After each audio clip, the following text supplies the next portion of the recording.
క్రీస్తునందు ప్రియమైన దేవుని వాళ్ళారా, ఈ సాయం వేళ మీ అందరికీ క్రీస్తు నామములో శుభములు పలుకుతూ చక్కని దేవుని వాక్యాన్ని వినడానికి మరి ఈ అవకాశాన్ని కల్పించిన దేవునికి కృతజ్ఞతాస్తుతులు చెల్లిస్తున్నాను.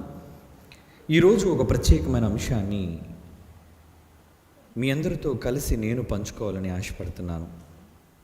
ఆ అంశం పేరు వివాహానికి శుభలేఖ. ఇక విడాకులకి ప్రేమలేఖ. అంటే ఇది ప్రేమతో రాసే లేఖ అని కాదు, ప్రేమ లేదు అని.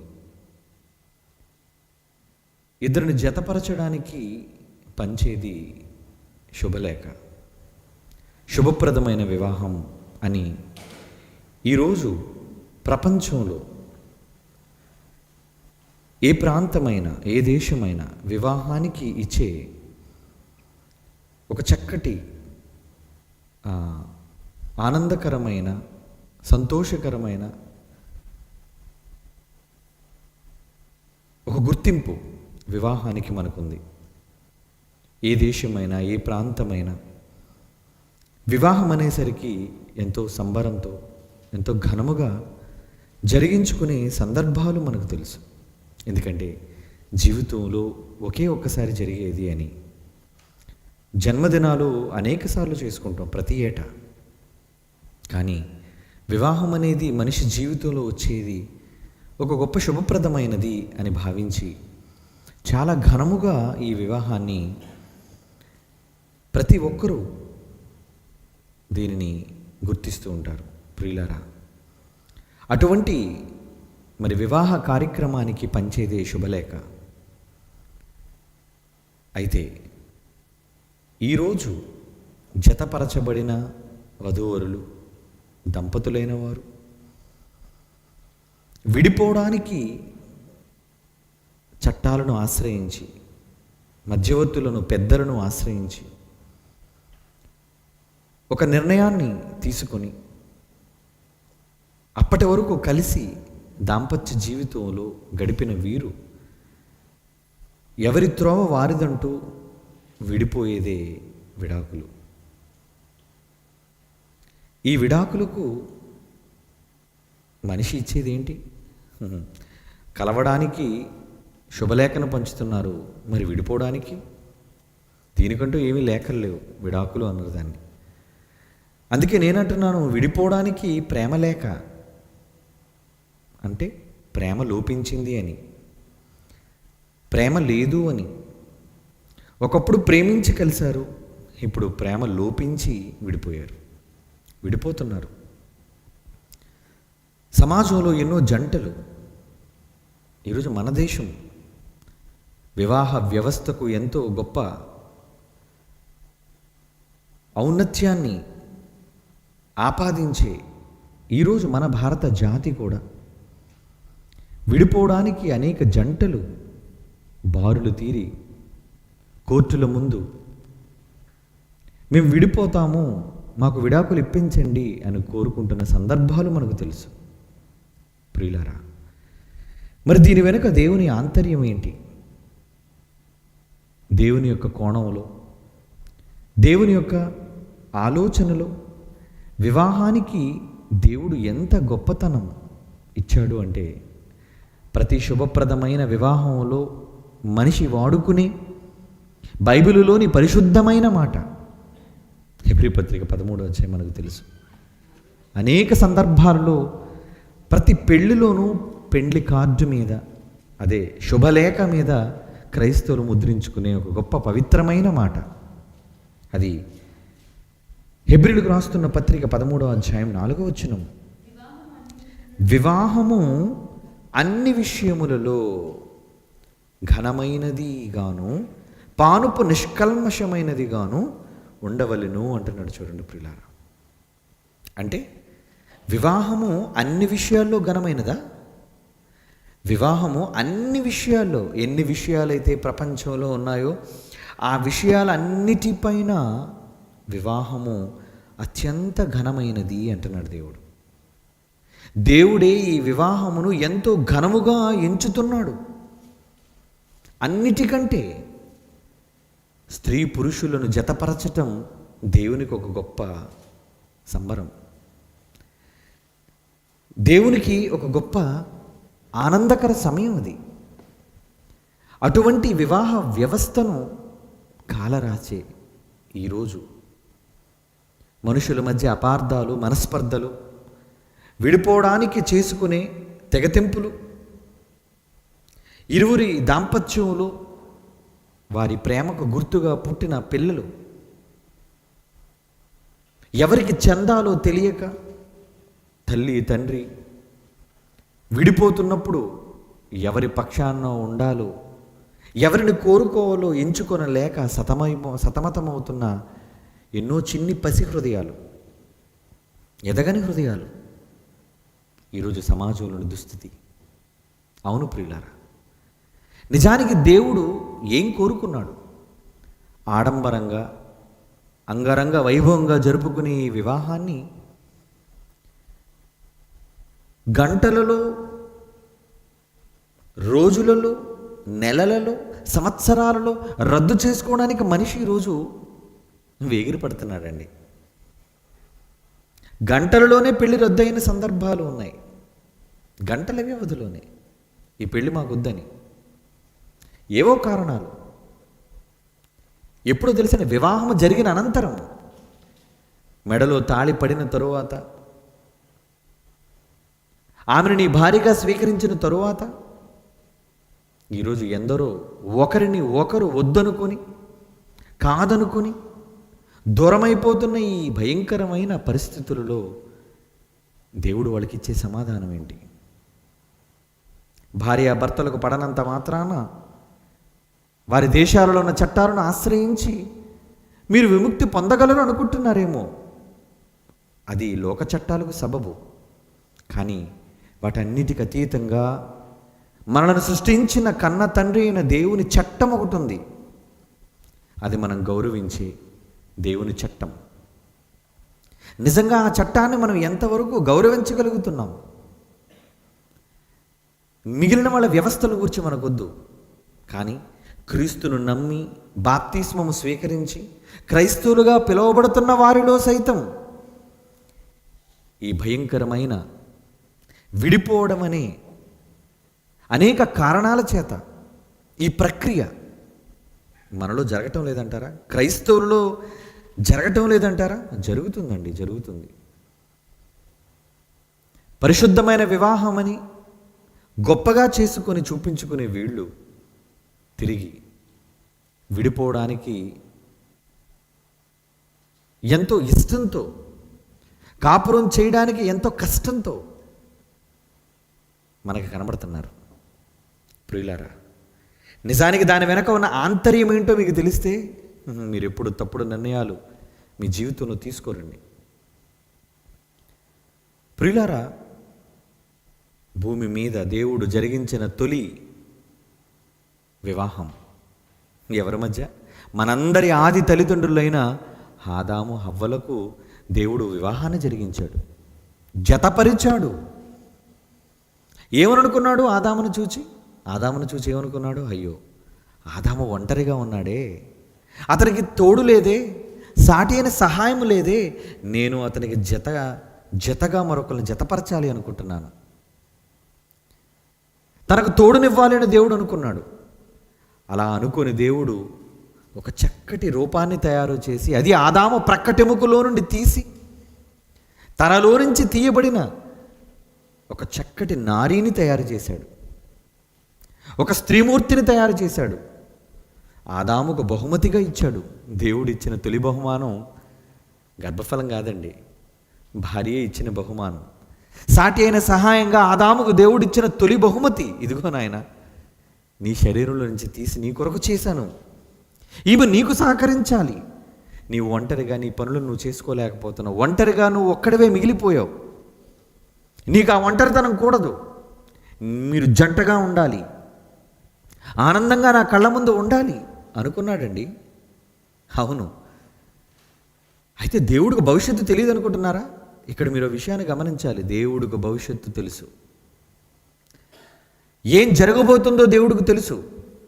అవ్వను ఇచ్చిన తరువాత ఆదాము తండ్రి అయిన దేవుని మాటను తృణీకరించి భార్య చెప్పిన మాటను విని తండ్రికి దూరం అవుతాడన్న సంగతి ఆదాముకు తెలియదా? దేవునికి తెలియదా? తెలుసండి, దేవునికి తెలుసు. మరి తెలుసుండి ఎందుకు తన కుమారుడు తనకు దూరం అవుతాడు అన్న విషయం ఎరిగియుండి కూడా ఎందుకండి స్త్రీనిచ్చాడు?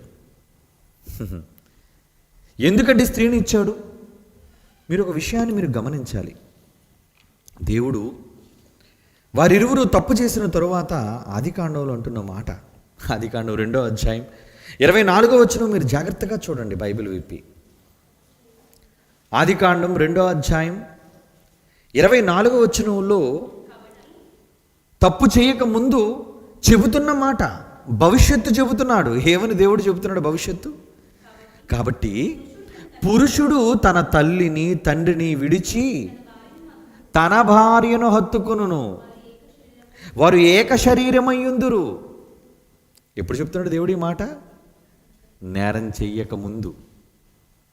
అవ్వను ఇచ్చిన వెంటనే దేవుడు చెబుతున్న మాట ఏమని?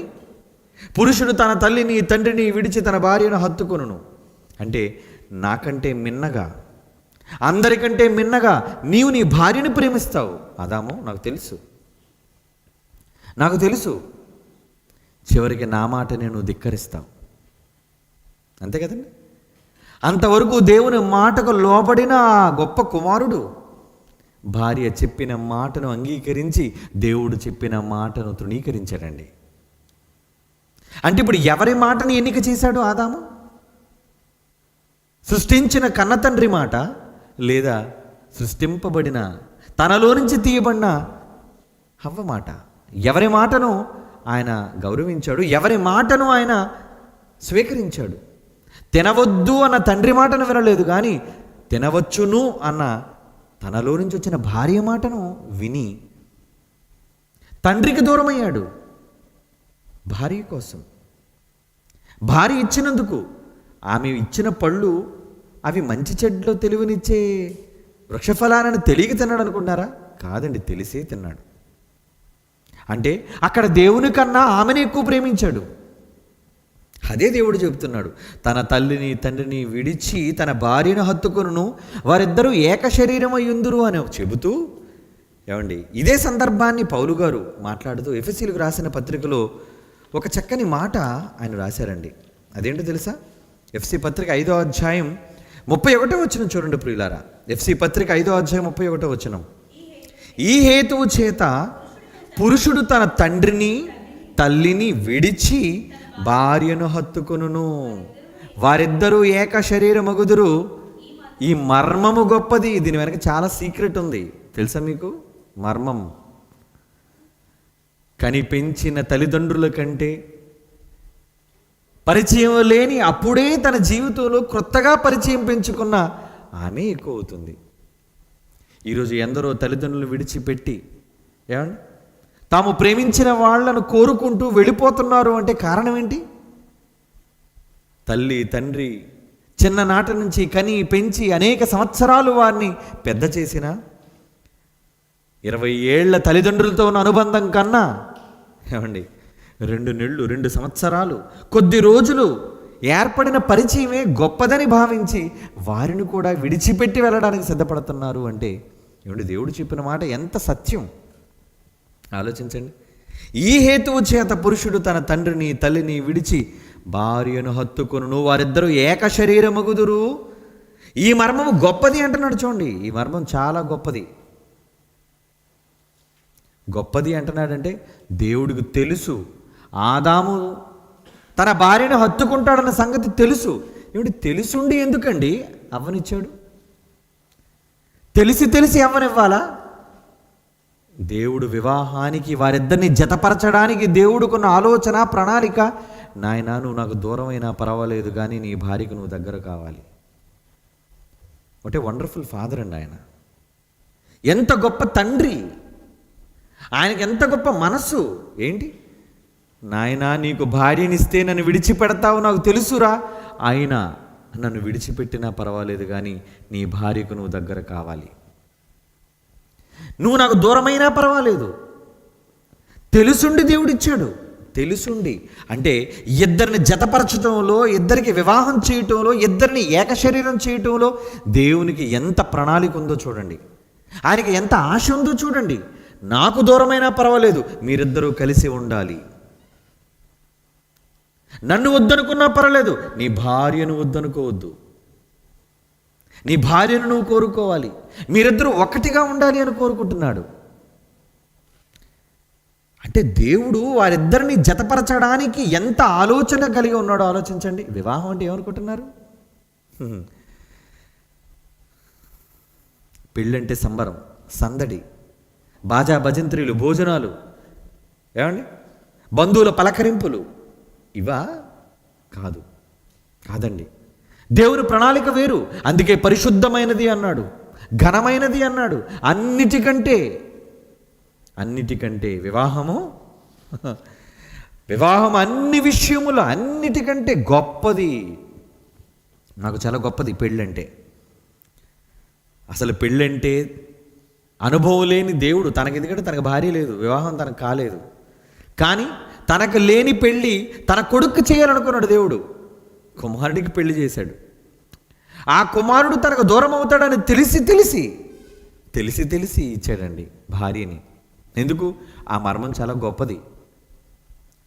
ఎందుకంటే దేవుని ప్రణాళిక వారిలో నుంచి తన వంశం ఉద్ధరించబడాలి, తన సంకల్పం నెరవేర్చబడాలి. ఇది దేవుని ఆలోచన. అవునండి. అందుకే నువ్వు నాకు దూరమైనా పర్వాలేదు, మీరిద్దరూ ఒక్కటిగా ఉండి నా పని నెరవేర్చండి, నా ఉద్దేశాన్ని నెరవేర్చండి, మీ గర్భాలను పండించండి, వారసులు నాకు అందించండి. వారసుల కోసం దేవుడు పడే తపన, నేను దూరమైనా పర్వాలేదు కానీ మీరిద్దరూ దూరం కాకూడదు అంటున్నాడు. మీకు అర్థమైందో లేదో?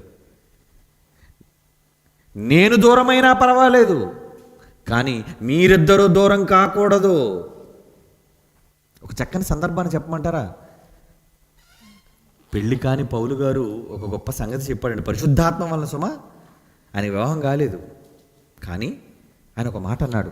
అపోస్తలుడైన పౌలు కొరింథీయులకు రాస్తున్న మొదటి పత్రిక 7వ అధ్యాయంలో 5వ వచనం చూడండి ఏమంటున్నాడు. జాగ్రత్తగా చదవండి ఈ మాట. పెళ్ళి అయిన దంపతులారా, పెళ్ళి కావాలనుకుంటున్నా వారులారా, మీరందరూ చాలా జాగ్రత్తగా ఆలోచించాలి. దేవుని యొక్క ఉద్దేశాలు, దేవుని యొక్క ప్రణాళికలు, దేవుని యొక్క ఆలోచనలు. ఏమండి, పెళ్ళి కానంత వరకు ఒక ఆలోచన, పెళ్ళి అయిన తర్వాత మరొక ఆలోచన. ఈరోజు సమాజం పెళ్ళి అయినంత వరకు కంగారు, పెళ్ళి కావాలి. తీరా పెళ్ళి జరిగిన తర్వాత అంతే, కొద్ది రోజుల తర్వాత విడిపోవాలి, విడాకులు కావాలి. చట్టాలను, పోలీస్ స్టేషన్లను, కోర్టులను ఆశ్రయించి విడిపోవడానికి ఈరోజు ఎన్ని జంటలు ప్రపంచవ్యాప్తంగా, నాట్ ఓన్లీ ఇన్ ఇండియా. ఎందుకండి ఆ తొందర వాళ్ళకి? ఆలోచించండి. దేవుడు ఏమంటున్నాడు? అసలు మిమ్మల్ని ఎందుకు దేవుడు జతపరిచాడో మీకు తెలుసా? మిమ్మల్ని ఎందుకు ఒకటి చేశాడో తెలుసా? తను దూరమైనా మీరు ఎప్పుడూ దూరం కాకూడదని అనుకుంటున్నాడండి. అది తండ్రి యొక్క మనస్సు. పురుషుడు తన తల్లిని తండ్రిని విడిచి భార్యను హత్తుకుని, అది నాకు తెలుసు, ఈ మర్మము గొప్పది అంటున్నాడు. ఇక్కడ పౌలు ఏమంటున్నాడు చూడండి. 5వ వచనం, కొరింథీయులకు రాసిన మొదటి పత్రిక 7వ అధ్యాయం 5వ వచనం. ప్రార్థన చేయుటకు మీకు సావకాశము కలుగునట్లు కొంతకాలము ఉభయుల సమ్మతి చొప్పునే తప్ప ఒకరిని ఒకరు ఎడబాయకుడి. ప్రార్థన చేసుకోవడానికి కూడా ఇద్దరు పర్మిషన్ తీసుకుని విడిపోమన్నాడు. చూడండి. ఏమండి, ఈరోజు మన ఇద్దరు ప్రార్థన చేసుకుందండి. ఓకే అమ్మాయి ప్రార్థన చేయి, నేను ప్రార్థన చేస్తాను. ఏమండి, దేవుడు చెప్తున్నాడండి. ఏమని? ఆ ముందు మాట చూడండి. 4వ వచనం. భర్తకే కానీ భార్యకు తన దేహం పైన అధికారం లేదు, అలాగే భార్యకే కానీ భర్తకు తన దేహం పైన అధికారం లేదు. అంటే నీ బాడీ మీద ఫుల్ పవర్ ఎవరిదంటే నీ భార్యది. నీ భార్య శరీరం మీద ఆమెది కాదు అధికారం, నీది అంటున్నాడు. ఆ ఇరువురి కోసం మాట్లాడుతూ, ప్రార్థన చేయుటకు మీకు సావకాశం కలిగినట్లు కొంతకాలం ఉభయుల సమ్మతి చొప్పుననే తప్ప, అంగీకారంతో తప్ప, ఒకరినొకరు ఎడబాయకుడు. విడాకుల కోసం చెప్పట్లేదు ఇక్కడ. ఏదో కొద్ది కాలం ప్రార్థన కోసం, మీ దాంపత్య జీవితానికి, వైవాహ జీవితానికి దూరంగా ఉండడం కోసం ప్రార్థన చేసుకోండి. అది ఇద్దరు అంగీకరించి. ఉభయులు సమ్మతి చొప్పుననే తప్ప ఒకరిని ఒకరు ఎడబాయకుడి. మీరు మనస్సు నిలుపు లేకపోయినప్పుడు సాతాను మిమ్మల్ని శోధింపకుండానట్లు తిరిగి కలుసుకునుడి. ఒకవేళ ప్రార్థన చేస్తూ ఉన్నప్పుడు ఒకవేళ మరలా ఒకవేళ మీరు శోధింపబడ్డారు అనుకోండి, నీ భార్య నీకు కావాలి అనిపిస్తే, నీ భర్త నీకు కావాలి అనిపిస్తే దేవుడు ఏమన్నాడు తెలుసా? ప్రార్థన ముగించేమన్నాడు. ప్రార్థన ఎవరితో? తండ్రిగా నాతో చేస్తున్నావు ప్రార్థన. నాతో సంభాషణ ఉన్న పళంగా నిలిపివేసి వెంటనే నీ భర్త దగ్గరికి వెళ్ళు, వెంటనే నీ భార్య దగ్గరికి వెళ్ళు అంటున్నాడండి. నాయన నాతో మాట్లాడి వెళ్ళు నీ భార్య దగ్గరికి వెళ్ళు. ఇంటిలో పెద్దవాళ్ళు వృద్ధులైన వాళ్ళు ఉంటే భార్య వచ్చింది అనుకోండి, నాయన వెళ్ళరా, నీ భార్య వచ్చింది వెళ్ళు అంటారు. తల్లిదండ్రులైన వాళ్ళు అంటారు, అమ్మా ఇళ్ళమ్మా ఇల్లు, నీ భర్త వచ్చారు వెళ్ళు. తండ్రి కూడా అదే మనసు అండి. ప్రార్థన చేయడానికి సావకాశం కలిగినప్పుడు విడిపోండి అంటే ఎక్కడికో వెళ్ళిపోమని కాదు, ఈవిడ పుట్టింటికి ఈయన కన్నవారింటికి వెళ్ళిపోమని కాదు. కొద్ది రోజులు లేదా కొద్ది గంటలు లేదా కొంతకాలం ప్రార్థన కోసం విడిపోండి. అది ఇద్దరు అంగీకరించి. మనస్సు నిలుపుకోలేకపోతే ఇద్దరు కలిసిపోండి అంటున్నాడు. ఏమండి, ప్రార్థన విషయంలో కూడా తన మధ్య నుంచి నేను వెళ్ళిపోతాను, మీ ఇద్దరి మధ్య నేను ఉండను. ప్రార్థన అనే నెపంతో ఒకవేళ మీరిద్దరు విడిపోయే పరిస్థితి వస్తే ముందు నా ప్రార్థన మీరు ముగించేసి నాతో మీరు సంభాషణ నిలిపివేసి ముందు మీరిద్దరూ కలిసిపోండి అంటున్నాడు. అంటే వాళ్ళిద్దరూ మధ్య ఏకమవడం కోసం దేవుడు ఎంత ఆలోచన కలిగి ఉన్నాడు చూడండి. అంటే విడిపోవడం దేవుడికి ఇష్టం లేదా? అస్సలు ఇష్టం లేదండి. అసలు ఆయన విడిపోవడం అనేది ఆయన మెచ్చడు, నచ్చదు ఆయనకి. ఏమనుకుంటున్నారు మీరు? ప్రార్థన కోసం ఉభయుల అంగీకారం లేకుండా విడిపోకండి అంటున్నప్పుడు ఎవరిచ్చారండి మీకు విడిపోవడానికి అధికారం? దేవుడైతే ఇవ్వలేదండి. నువ్వు క్రైస్తవుడు అయితే, నేను ఇతర చట్టాల కోసం వాటి కోసం నేను చెప్పటం లేదు. కేవలం క్రైస్తవులుగా క్రీస్తును నమ్మి ఇదిగో ఈ వాక్యాన్ని ఈ చట్టాన్ని గౌరవిస్తున్న వాళ్ళ కోసం నేను చెబుతున్నాను సుమా. క్రైస్తవులై క్రీస్తుని స్వీకరించామని చెప్పుకుంటున్న వాళ్ళు ఈరోజు దేవుని మాటలను ఎంతవరకు కుటుంబాలుగా గౌరవిస్తున్నారు అని తెలుసుకోవాలి. అనేక మందికి కనువిప్పు కావాలి. సంబరాలతో ఆనందాలతో కలిసిపోయి అనతి కాలంలోనే ఇద్దరు గొడవలతో అల్లర్లతో విడిపోయి వీధికెక్కి రచ్చకెక్కి ఏమండి ఆస్తుల కోసం, అంతస్తుల కోసం, అవసరాల కోసం ఈరోజు విడిపోతున్నారు. అది దేవుడు అంగీకరిస్తాడని మీరు అనుకుంటున్నావా? క్రైస్తవ సోదరా సోదరి, నేను ఓన్లీ క్రిస్టియన్స్ కోసం మాట్లాడుతున్నానండి. నేను హిందూ మ్యారేజ్ లా కోసం మాట్లాడలేదు, మహమ్మడన్ లా కోసం నేను మాట్లాడలేదు, ఇతర వాళ్ళతో నాకు సంబంధం లేదు. నేను చెబుతుంది క్రీస్తును నమ్మిన క్రైస్తవుల గురించి నేను చెబుతున్నాను. నీ దేవుడు నీతో ఏం చెప్పాడు, నీ కుటుంబంతో ఏం చెప్పాడు, భార్యాభర్తలుగా మీతో ఏం చెప్పాడు అనేది మీరు తెలుసుకోవాలి. అవునండి, ఆలోచించండి. ఇదే ప్రశ్న ఒకరోజు యేసుక్రీస్తు వారిని ప్రశ్నించారు కొందరు. విడిపోవాలని కోరుకున్న ఎందరో ఒక ప్రశ్నగా యేసు దగ్గరకు వచ్చి ఏమని అడుగుతున్నారు చూడండి. మత్తయి రాసిన సువార్త 19వ అధ్యాయం చూడండి ప్రియులారా. మత్తయి రాసిన సువార్త 19వ అధ్యాయం 3వ వచనం చూడండి ప్రియులారా. పరిసయ్యులు ఆయనను శోధింపవలెను ఆయన ఎద్దుకు వచ్చి ఏ హేతువు చేతనైనను, ఏ కారణం, హేతు అంటే కారణం, ఏ కారణము చేతనైనను పురుషుడు తన భార్యను విడనాడుట న్యాయమా? పురుషుడు తన భార్యను, వివాహమాడిన భార్యను విడనాడుట న్యాయమా అని అడుగుగా ఆయన అంటున్నాడు చూడండి. సృజించిన వాడు ఆది నుండి ఏదేను తోట మొదలుకొని స్త్రీ పురుష నిర్మాణం ఆరంభమైన నాట నుండి ఆది నుండి వారిని పురుషునిగాను స్త్రీనిగాను సృజించననియు ఇందు నిమిత్తము పురుషుడు తల్లిదండ్రులను విడిచి తన భార్యను హత్తుకొనును, వారిద్దరూ ఏక శరీరముగా ఉందురని చెప్పినని చదవలేదా మీరు? వారిద్దరు వేరు కాదర్రా, ఒకే ఒక శరీరం, ఏకదేహం. ఏమంటున్నాడు? ఏకదేహం. ఏకదేహాన్ని రెండు ముక్కలు ఎలా చేస్తావు నువ్వు చెప్పు? ఏది నేను అడ్డంగా నరికేయమన్నాడు చూద్దాం, హాఫ్ పీస్ చేయమన్నాడు చూద్దాం. భార్య భర్తలుగా దేవుని చేత జతపరచబడిన మీరు ఇద్దరు కారరా, ఒక్కరు. మీరిద్దరు కాదు, ఇద్దరుగా ఉండరు. మీరు వ్యక్తులుగా మీరు ఇద్దరుగా కనబడుతున్న శరీరాలను బట్టి దేవుని దృష్టిలో మీరిద్దరు ఒక్కటిగా ఉన్న మీరు ఎలా వేరు అయిపోతున్నారు? ఎలా వేరైపోదాం అనుకుంటున్నారు? అసలు బైబిల్ని గౌరవిస్తున్నారా మీరు? అసలు క్రీస్తు మాటను మీరు గౌరవిస్తున్నారా? మాకేంటిలాంటి బోల్డ్ కారణాలు ఉన్నాయనుకుంటున్నారా? మీ కారణాలన్నీ కూడా పనికిరాని కారణాలు. మీరు చెప్పేవన్నీ కుంటి సాకులు. ఇవి దేవుడు అంగీకరించడు. దేవుడు అంగీకరిస్తాడు అనుకుంటున్నారా? అయ్య బాబు, ఎలా అండి బాబు విడాకులు తీసేసుకున్నాం అనుకుంటున్నారా? వినండి, పూర్తిగా అర్థమవుతుంది. లేదు విడాకులు తీసుకోవడానికి సిద్ధంగా ఉన్నారా? వినండి, భయం కలగాలి. దేవుని మాటను గౌరవించాలి. క్రైస్తవులని చెప్పుకొని గుడిలోకి వెళ్ళి పాటలు పాడి ప్రార్థనలు చేసి కానుకలు ఇచ్చి రావడం కాదు క్రైస్తవ్యం అంటే. దేవుడు చెప్పిన మాటను గౌరవించడం క్రైస్తవ్యం అంటే. ఏమనుకుంటున్నారు? అక్షరాల వరకే ఉన్నాయి అన్నీ. ఈరోజు క్రైస్తవ్యం అంటే మాటలకే పరిమితం. చేతలలో క్రీస్తు లేడు, క్రైస్తవ్యం లేదు. ప్రేమ ప్రేమ ప్రేమ అని నోరిప్పితే 10 సార్లు ప్రేమ ప్రేమ అని చెప్పే వీళ్ళు ఈరోజు క్రైస్తవులు అంటేనే ఒకరంటే ఒకరికి పడదండి. కుటుంబంలో ఒకరంటే ఒకరికి ఐక్యత లేదు, సంఘంలో ఒకరంటే ఒకరికి ఐక్యత లేదు, సమాజంలో క్రైస్తవ సమాజంలో ఒక క్రైస్తవుడు అంటే మరో క్రైస్తవుడు కిట్టదు. డినామినేషన్ల పేరట, కులాల పేరట, కుటుంబాల పేరట ఈరోజు విడిపోతున్నారండి. ఎక్కడుందో చెప్పండి ప్రేమ? ఇటు మీరందరూ పరలోకానికి వెళ్ళిపోదామని.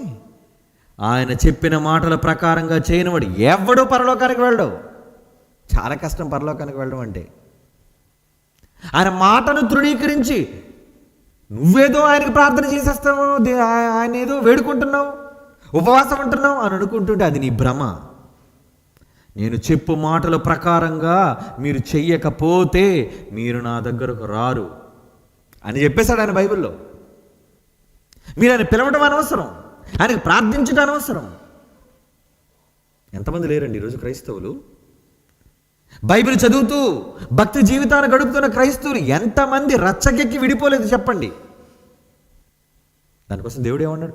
నేననటం లేదండి బాబోయ్.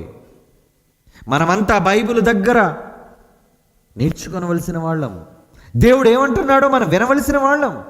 దేవుడు మనకు చెప్పిన సూచనలు ఏంటో తెలుసుకునవలసిన వాళ్ళం. తెలుసుకుందాం. చాలామందికి అర్థం కావటం లేదు, చాలామందికి తెలియటం లేదు వివాహం అంటే ఏంటి. కొత్తలో చాలా ఆనందంగా సంతోషంగా ఉండే నీవు ఆ తరువాత దుఃఖంతో, వికారంతో, విచారంతో ఇక లాభం లేదు, నేను కాపురం చేయలేను, నాకు విడాకులు ఇప్పించండి అంటున్నావంటే ఓ స్త్రీ, ఓ పురుషుడా, నీకెవరిచ్చారు అధికారం? దేవుడైతే ఇవ్వలేదు అధికారం, మనుషులు నీకు అధికారం ఇచ్చారేమో. ఓకే, వాళ్ళ ప్రకారంగా నువ్వు చెయ్యి. కానీ ఈ లోకాన్ని విడిచిపెట్టి ఏదో ఒక రోజు నువ్వు ఆయన న్యాయస్థానం ముందు నిలబడాలి. దేవుని సముఖం ముందు నువ్వు నిలబడి తీరాలి. అప్పుడు దేవుడు నిన్ను ప్రశ్నిస్తాడు, ఏం చేశావు బిడ్డ? నా మాటను నువ్వు గౌరవించావా? నా చట్టాన్ని నువ్వు గౌరవించావా? నా మాటను నువ్వు అంగీకరించావా అని దేవుడు ప్రశ్నిస్తాడు. ఆ రోజుకు మీరు సమాధానం సిద్ధపడాలి. అందుకే ఏమంటున్నాడు? 5వ వచనం, మత్తయి సువార్త 19:5 ఇందు నిమిత్తం పురుషుడు తల్లిదండ్రులను విడిచి భార్యను హత్తుకొనును, వారిద్దరూ ఏక శరీరముగా ఉందరని చెప్పిన నీవు మీరు చదవలేదా? కాబట్టి వారు ఇద్దరు కాక, ఎవరు చెప్పారు ఇద్దరని? ఇద్దరు కాక ఏక శరీరముగా ఉన్నారు గనుక. ఇప్పుడు చెప్తున్నాడు చూడండి యేసుక్రీస్తు వారి మాట. గనుక దేవుడు జతపరిచిన వారిని మనుష్యుడు వేరుపరచకూడదు. మనుష్యుడు ఎవరండి వేరుపరచడానికి? కుటుంబంలో పెద్దలు కూర్చోబెడతా విడిపోవడానికి? వాళ్ళెవరు పెద్దలు? నిన్ను విడగొట్టడానికి వాళ్ళెవరు? పరిశుద్ధ వివాహం అన్నావు, బైబిల్ మీద ప్రమాణం చేశావు, దేవుని మాటలను చదివావు, భారత సాంప్రదాయాన్ని గౌరవించి 3 ముళ్ళు వేశావు, మెడలో మెట్టులు పెట్టావు, ఎన్నో చేశావు నువ్వు వివాహంలో. ఈరోజు తేడా వచ్చేసరికి, ఇద్దరి మధ్య పొసగకపోయేసరికి, కుదరకపోయేసరికి విడిపోతారా? ఎవరిచ్చారు? ఎవరండి మిమ్మల్ని విడదీసేవారు? దేవుడు అంటున్నాడు, వారిద్దరూ ఏక శరీరముగా ఉన్నారు కనుక దేవుడు జతపరిచిన వారిని మనుష్యుడు వేరుపరచకూడదు. అప్పుడు ఎలాంటి లా పాయింట్ లాగారు చూడండి వాళ్ళు. మీరు కూడా ఎలాంటి లా పాయింట్ లాగుతారు ఇప్పుడు. ఎందుకంటే బైబిల్లో మనకి ఏదో దొరకాలి అంతే. విడిపోవడానికి చిన్న సందు ఉంటే చాలు, క్లాస్ ఉంటే చాలు. ఎక్కడ విడిపోవడానికి అవకాశం ఉందా అని మనం ఎదుగుతుంటాం కదండి. వినండి, అందుకు వారు అలాగైతే పరిత్యాగ పత్రిక ఇచ్చామని విడనాడమని మోషే ఎందుకు ఆజ్ఞాపించను? అబ్బబ్బబ్బబ్బా, ఏమి పురాతనమైన సెక్షన్ చెప్పారండి. క్రీస్తుకు పూర్వం ఉన్న ప్రాచీన సెక్షన్ తీసుకొచ్చి యేసుప్రభుకి అప్లై చేశారండి. ఏమని చెప్తున్నారు? అలాగైతే మోషే ధర్మశాస్త్రంలో దేవుడు రాయించాడు. ఏమని రాయించాడు? పరిత్యాగ పత్రిక. పరిత్యాగం, నేను విడనాడుతున్నాను. అదే విడాకుల పత్రం. అదేనండి విడాకుల పత్రం. పరిత్యాగం, నేను పరిత్యజిస్తున్నాను, ఇక మీదట నేను విడనాడుతున్నాను అనే ఒక కాగితాన్ని రాసుకొని పరిత్యాగ పత్రిక ఇచ్చి ఆమెను విడనాడమని మోషే ఎందుకు ఆజ్ఞాపించానని వారు అడుగ్గా ఆయన అంటున్నాడు, మీ హృదయ కాఠిన్యము నిమిత్తము. 8 అంటున్నాడు చూడండి. రే మీరు కఠినులు రా, మీరు కఠినులు. ఆ రోజు నుంచి ఈ రోజు వరకు కఠినమైన స్వభావం కలిగిన వాళ్ళు. మీలో మృదుత్వం లేదు, మీలో ప్రేమ లేదు, మీలో జాలి లేదు, మీలో సహన గుణం లేదు. ఒకే శరీరంగా ఉన్న వాళ్ళని ఎలా 2 ముక్కలు చేయగలరు చెప్పండి? ఎలా విడిపోగలరు చెప్పండి? దేవుడు జతపరిచిన వారిని మనుషులుగా ఎవరండి విడదీయడం? ఎవరిచ్చారు మీకు హక్కు విడిపోవడానికి అంటున్నాడు. దేవుడు అడుగుతున్నాడు, బైబిల్ అడుగుతుంది వాళ్ళని. మీ హృదయ కాఠిన్యమును బట్టి మీ భార్యలను విడనాడ మోషే సెలవిచ్చెను గాని ఆది నుండి అలాగూ జరగలేదు. ఎంతమందికి విడాకుల పత్రాలు ఇచ్చి మోషే గారు పెళ్లి పెడాకులు చేశారు చెప్పండి? ఎంతమంది క్రైస్తవ సంఘాలలో క్రీస్తు వచ్చిన తరువాత బైబిలులో పరిత్యాగ పత్రికనిచ్చి విడిపోయారు మీరు చెప్పండి? క్రైస్తవులతో నేను అంటున్నమాట. దేవుని పిల్లలారా, పరిత్యాగ పత్రిక ఇచ్చేయచ్చు కదా, విడాకుల పత్రం ఇచ్చేయచ్చు కదా. పాత ధర్మశాస్త్రం అండి. కంటికి కన్ను పంటికి పన్ను ఉంది. నీ పన్ను తీసేయమంటావా? నీ పన్ను ఊడిపోయినందుకు? నీ కన్ను ఊడిపోయినందుకు మరో కన్ను పొడిసేయమంటావా? అది ఉంది మరి పాత ధర్మశాస్త్రంలో. ఎందుకు చేయు దాన్ని?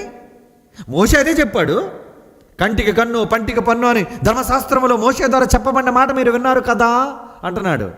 నేను మీతో చెప్పినదేమనగా ఆ మాటను కాదు నువ్వు తీసుకొనవలసింది, యేసు చెప్పిన మాట. దేవుడు జతపరిచిన వారిని మనుషుని వేరుపరచకూడదన్న మాట ధర్మశాస్త్రంలో రాయబడిందన్న ఆ మాటను నువ్వు చెబుతున్నావేంటి? చాలా ఉన్నాయి ధర్మశాస్త్రంలో. ఓల్డ్ లా, ఓల్డ్ టెస్టిమెంట్, పాత నిబంధనలో ఇశ్రాయేలీలకు ఉన్నాయండి బోల్డ్ కట్టలు. నువ్వు ఇశ్రాయేలీడువా? మీరు ఇశ్రాయేలీలా? అయితే ఏ గోత్రం చెప్పండి? సున్న చేయించుకున్నారా మీరు? అయితే ఇప్పుడు సున్న చేయించుకుంటారండి బాబు అంటారా? చెల్లది. ఇప్పుడు ఈరోజు మన చట్టాలలో కూడా ఎన్నో కొత్త చట్టాలు వచ్చి పాత చట్టాలన్నీ రద్దు చేయబడుతున్నాయి. కొత్త చట్టాలు అమల్లోకి వస్తున్నాయి, పాత చట్టాలన్నీ రద్దు చేయబడుతున్నాయి. అలాగే దేవుడు పాత ధర్మశాస్త్రంలో మోషేకు చెప్పిన ధర్మశాస్త్రానికి ఎప్పుడూ ముగింపు పలికాడు. ముగింపు, ఫుల్ స్టాప్ అన్నాడు ఆయన. చూపించమంటారా?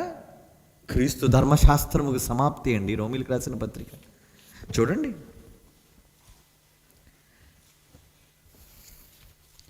రోమిలికి రాసిన పత్రిక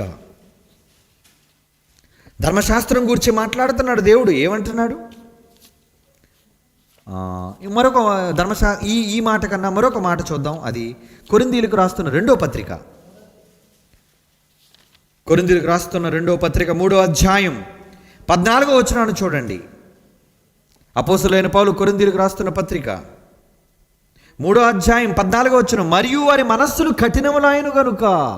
ఇంకా కఠినత్వం పోలేదు మీలో. మీ మనస్సులు కఠినములాయను గనుక ఏమంటున్నాడు?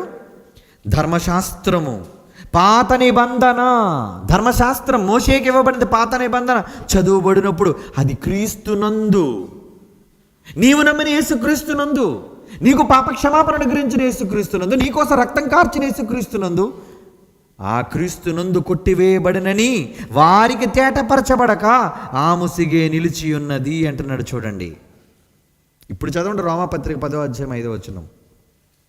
రోమిలికి రాసిన పత్రిక 10వ అధ్యాయం 5వ వచనం చూడండి.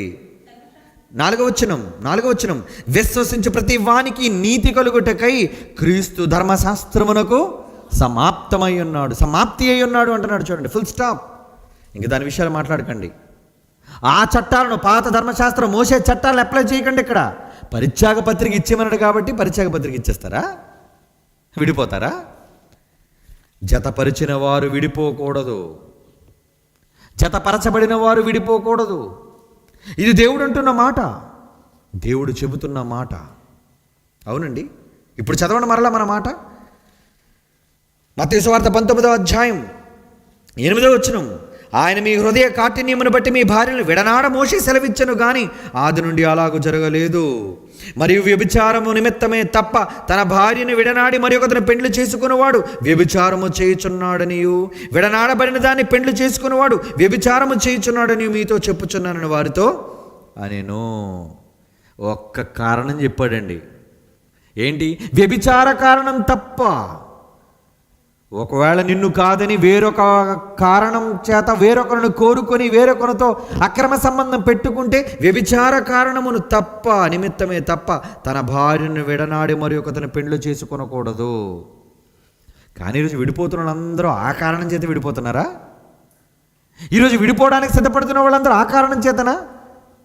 కట్నం రాలేదని, ఆస్తులు ఇవ్వలేదని, ఇద్దరి మధ్య ఏమండి సఖ్యత లేదని, ఆడపిల్ల పుట్టిందని, కుమారుడు జన్మించలేదని, ఏమండి అత్తమామలు సడుక్కున్నారని, ఈరోజు ఎన్నో రకాల కారణాలండి. క్రైస్తవుల కోసం చెప్తున్నాను నేను. అందరూ ఈ కారణం చేత విడిపోతున్నారా? ఆలోచించండి. లేదండి. ఈ మాట విన్న వెంటనే శిష్యులు అంటున్నారు 10వ వచనంలో, ఆయన శిష్యులు భార్యాభర్తలకు ఉండే సంబంధం ఇట్టిదైతే బాబోయ్ పెండ్లి చేసుకొనకుండుట యుక్తము కాదు, పెండ్లి చేసుకొనుట యుక్తము కాదని ఆయనతో చెప్పి, అయ్యి బాబోయ్ ఇలాంటి గొడవ ఉంటే ఒకసారి లింక్ ఏర్పడిన తర్వాత లింక్ వదలకూడదు అన్న కారణం అయితే అసలు లింక్ తగిలించుకోకుండా ఉంటే మంచిది అంటున్నాడు. పెండ్లు చేసుకోకుండా ఉంటేనే మంచిది అంటున్నారు. ఇప్పుడు ఆయన ఏమన్నాడు చూడండి. అందుకు ఆయన అనుగ్రహం నొందినవాడు తప్ప మరి ఎవడును ఈ మాట అంగీకరింపనేరరు. అనుగ్రహం ఉండాలి. నీ భార్యను నువ్వు వేలుకోవాలంటే, నీ భార్యను నువ్వు విడనాడకుండా ఉండాలి అంటే నువ్వు అనుగ్రహం కావాలి నీకు. అవును, అనుగ్రహం కావాలి. అవునండి. అంటే భార్య భర్తలు విడిపోకూడదని దేవుడు ఆది నుంచి ఎంత ఆలోచన కలిగి ఉన్నాడండి. ఆయన కలిపింది విడిపోవడానిక? ఆయన ఏకం చేసింది విడిపోవడానిక? ఏకదేహమైనది విడిపోవడానిక? ఎలా విడిపోతున్నారండి? ఎలా వేరైపోతున్నారండి? ప్రేమించుకున్నప్పుడు ప్రేమ లేక, విడిపోవడానికి విడాకులకు ప్రేమ లేక, ఇద్దరి మధ్యన ప్రేమ లేదు, చనిపోయింది ప్రేమ. ఒకరోజు ప్రేమించినప్పుడేమో ప్రేమ లేక రెండోక, ఇప్పుడు విడిపోవడానికి ప్రేమ లేక మొదటిక. ప్రేమ లేదు మీలో, చనిపోయింది. క్రీస్తు ఒకవేళ మీ ఎందుకు జీవిస్తుంటే, క్రీస్తు ప్రేమనే మీరు కలిగి ఉంటే ఎందుకు నీవు ఆమెని, నీ భార్య నువ్వు ప్రేమించలేకపోతే, ఎందుకు నీ భర్తను నువ్వు ప్రేమించలేకపోతున్నావు? ఏమండి దేవుడు బైబిల్లో ఏం చెప్పాడో తెలుసా? ఏమండి నా భర్త అవిశ్వాసి కాబట్టి నేను విడిచిపెట్టేస్తానండి. విడిచిపెట్టేస్తావు అవిశ్వాస అయితే? నా భర్త మారలేదు కాబట్టి నేను విడిచిపెట్టేస్తానండి. నా భార్య మారలేదు కాబట్టి నాకు ఈమె వద్దండి. ఎవరండి మారినంత మాత్రాన వద్దని చెప్పడానికి, తృణీకరించడానికి, విశ్వసించినంత మాత్రాన వద్దను అనుకోవడానికి ఎవరు?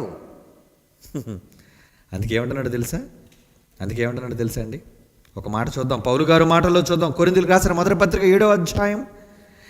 అపోస్తలుడైన పౌలు కొరింథీయులకు రాసిన మొదటి పత్రిక 7వ అధ్యాయం 8వ వచనం చూడండి ప్రియులారా. ఏమంటున్నాడు?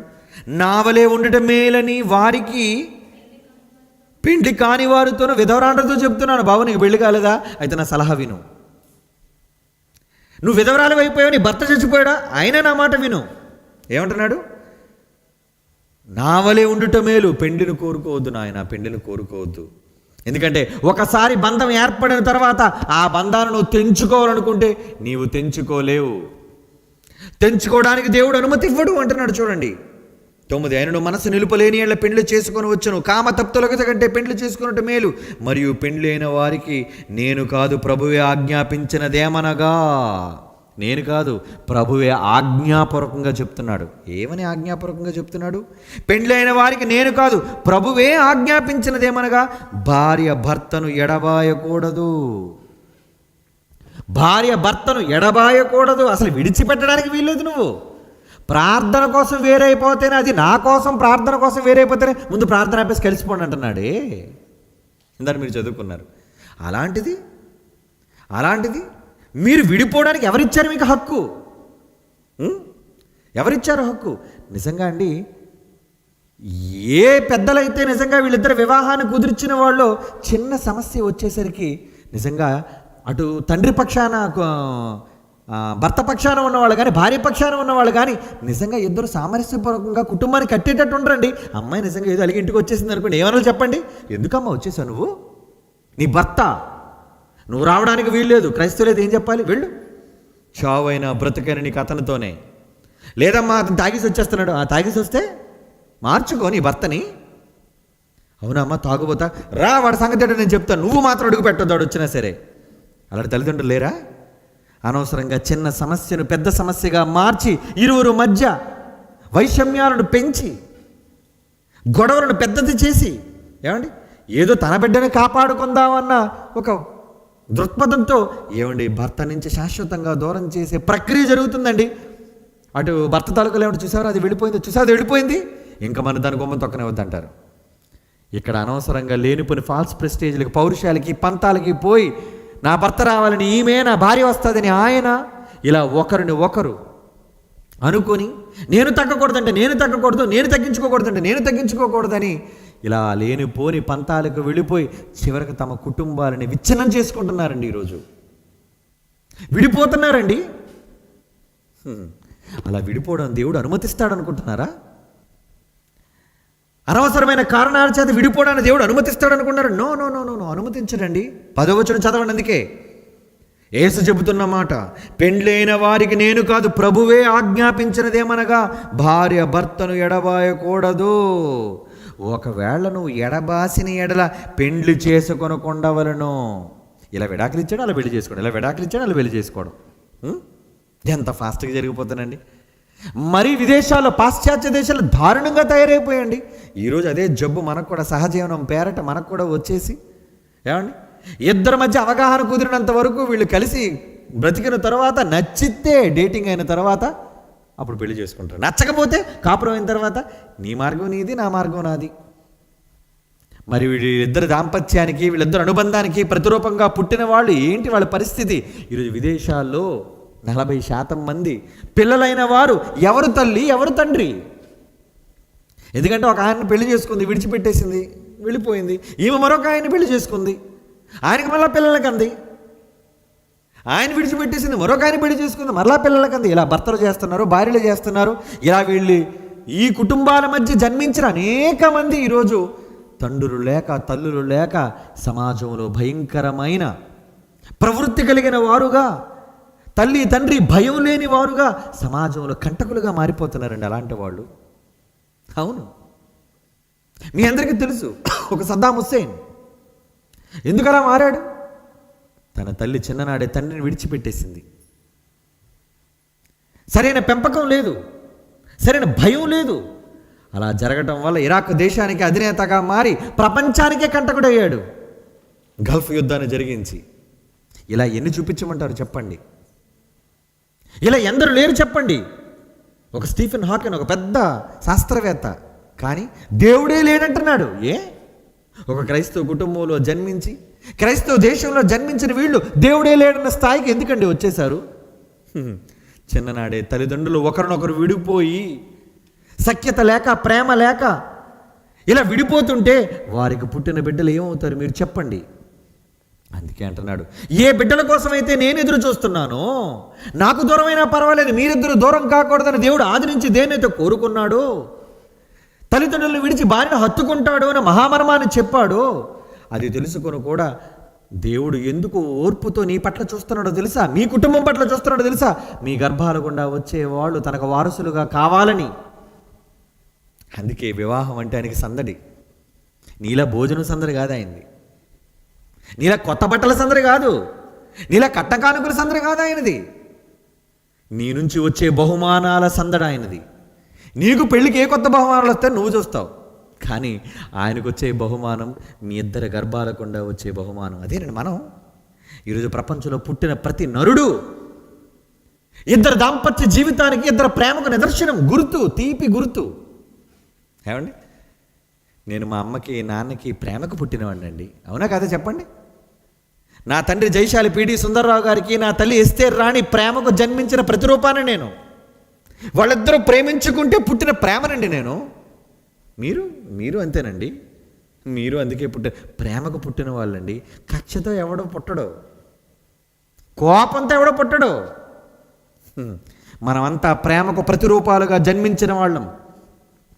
కానీ ప్రేమమూర్తులుగా మారవలసిన మనం కక్షలతో కావేశాలతో ఎదుటి వాళ్ళ మీద దాడి చేయడానికి, ఎదుటి వాళ్ళ కుటుంబాలను కోల్చడానికి, నేల రాల్చడానికి ఈరోజు ఎంతగా తప్పించిపోతున్నాం చూడండి. క్రైస్తవులుగా ప్రభువును నమ్మామని చెప్పుకుంటూ ఎంతమందికి అర్థమైంది చెప్పండి దేవుని ప్రణాళిక? ఎంతమందికి అర్థమైంది చెప్పండి దేవుని జ్ఞానం? దేవుడు అంటున్నాడు, పెండ్లైన వారికి నేను కాదు ప్రభువు ఆజ్ఞాపించినదేమనగా భార్య భర్తను ఎడబాయకూడదు, ఎడబాసిన ఏళ్ళ పెండ్లు చేసుకొనకుండవలను, లేదా తన భర్తతో సమాధాన పడవలను, మరియు భర్త తన భార్యను పరిత్యజింపకూడదు అంటున్నాడు చూడండి. పరిత్యజింపకూడదు, విడిచిపెట్టొద్దు. నీ భార్యను విడిచిపెట్టడానికి వీల్లేదు, నీ భర్తను విడిచిపెట్టడానికి వీల్లేదు. ఏంటి కారణాలు చెప్తున్నావు? లేనిపోని కారణాలు. లేనిపోని కారణాలు ఏం చెప్తున్నావు చెప్పు. ఒకళ్ళు నీ భర్త అవిశ్వాసి అంటున్నావా? దేవుడు నమ్మలేదంటావా? ఎందుకు మనం పుట్టింటికి వచ్చంటే నా భర్త అవిశ్వాసి అండి, ప్రభువు నమ్మటం లేదండి, గుడికి వెళ్ళనివ్వట్లేదండి. మరి ఎందుకు చేసుకున్నావు? చేసుకుంటే చేతనైతే మార్చుకో, లేదా ఓర్చుకో. తిడుతున్నాడండి, కొడుతున్నాడండి అంటే గృహహింస చట్టం పెట్టేస్తావా? వెళ్ళి కేసు పెట్టేస్తావా? అప్పుడు భర్త ఏమనుకుంటాడు, ఇది నన్ను రోడ్డుకి లాగింది, ఇంక దీంతో నాకు వద్దంటాడు. ఇలా ఒకరిని ఒకరు పరిత్యజించుకొని దేవుని సంకల్పానికి భిన్నంగా తయారవుతున్నారండి. ఇక మీ ఇద్దరి దాంపత్యానికి, ప్రేమకు నిదర్శనంగా పుట్టిన పసివాళ్ళు ఏం కావాలి చెప్పండి? ప్రేమ ఉన్నప్పుడు 10 సంవత్సరాలు కాపురం చేసి ఏమండి 2-3 పిల్లలు కనేసావు. కనేసిన తర్వాత రేపొద్దున విడిపోయేసరికి వచ్చేసరికి ఏమండి కొడుకైతే మాత్రం వారసుడు నాకు కావాలి, ఆడపిల్ల అయితే నాకు వద్దంటున్నాడు. ఏమంటే అలాంటి వాళ్ళు లేరా? మగవాళ్ళు క్రైస్తవుల కోసం చెప్తున్నానండి, నేను మిగిలిన వాళ్ళ కోసం మాట్లాడలేదు. పిల్లలు వద్దట. పిల్లలుంటే మరలా నాకు వడ్డు, నేను ఇంకో పెళ్లి చేసుకోలేనుగా. ఎంతో కొంత డబ్బుని ఇచ్చి వదిలించుకోవాలనుకున్నారు, విడుదల కావాలని కోరుకుంటున్నారు. మరి ఆ బిడ్డ జీవితం ఏంటి? ఆ బిడ్డ భవిష్యత్తు ఏంటి చెప్పండి? ఆ పిల్లల బ్రతుకులు ఏమవ్వాలి చెప్పండి?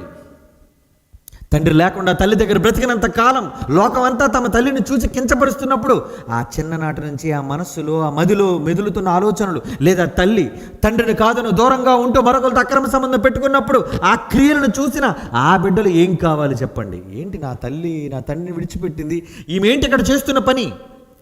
అయితే నేనేం చేయాలి? ఇలా పుట్టిన బిడ్డలందరూ కూడా సమాజంలో ఒక భయంకరమైన ప్రవృత్తికి అలవాటు పడిపోతున్నారంటే కారణం ఏంటో తెలుసా? సమాజంలో జరుగుతున్న అనేక ఇటువంటి తప్పుడు నిర్ణయాలు. మరి నీకు బైబిల్ ఏం చెబుతుంది? నీకు దేవుడు ఏం చెబుతున్నాడు? నీకు దేవుడు ఏం నేర్పిస్తున్నాడు? నువ్వు బైబిల్ నేర్చుకోవా? బైబిల్ వినవా? దేవుడు చెబుతున్న మాటను నువ్వు పట్టించుకోవా?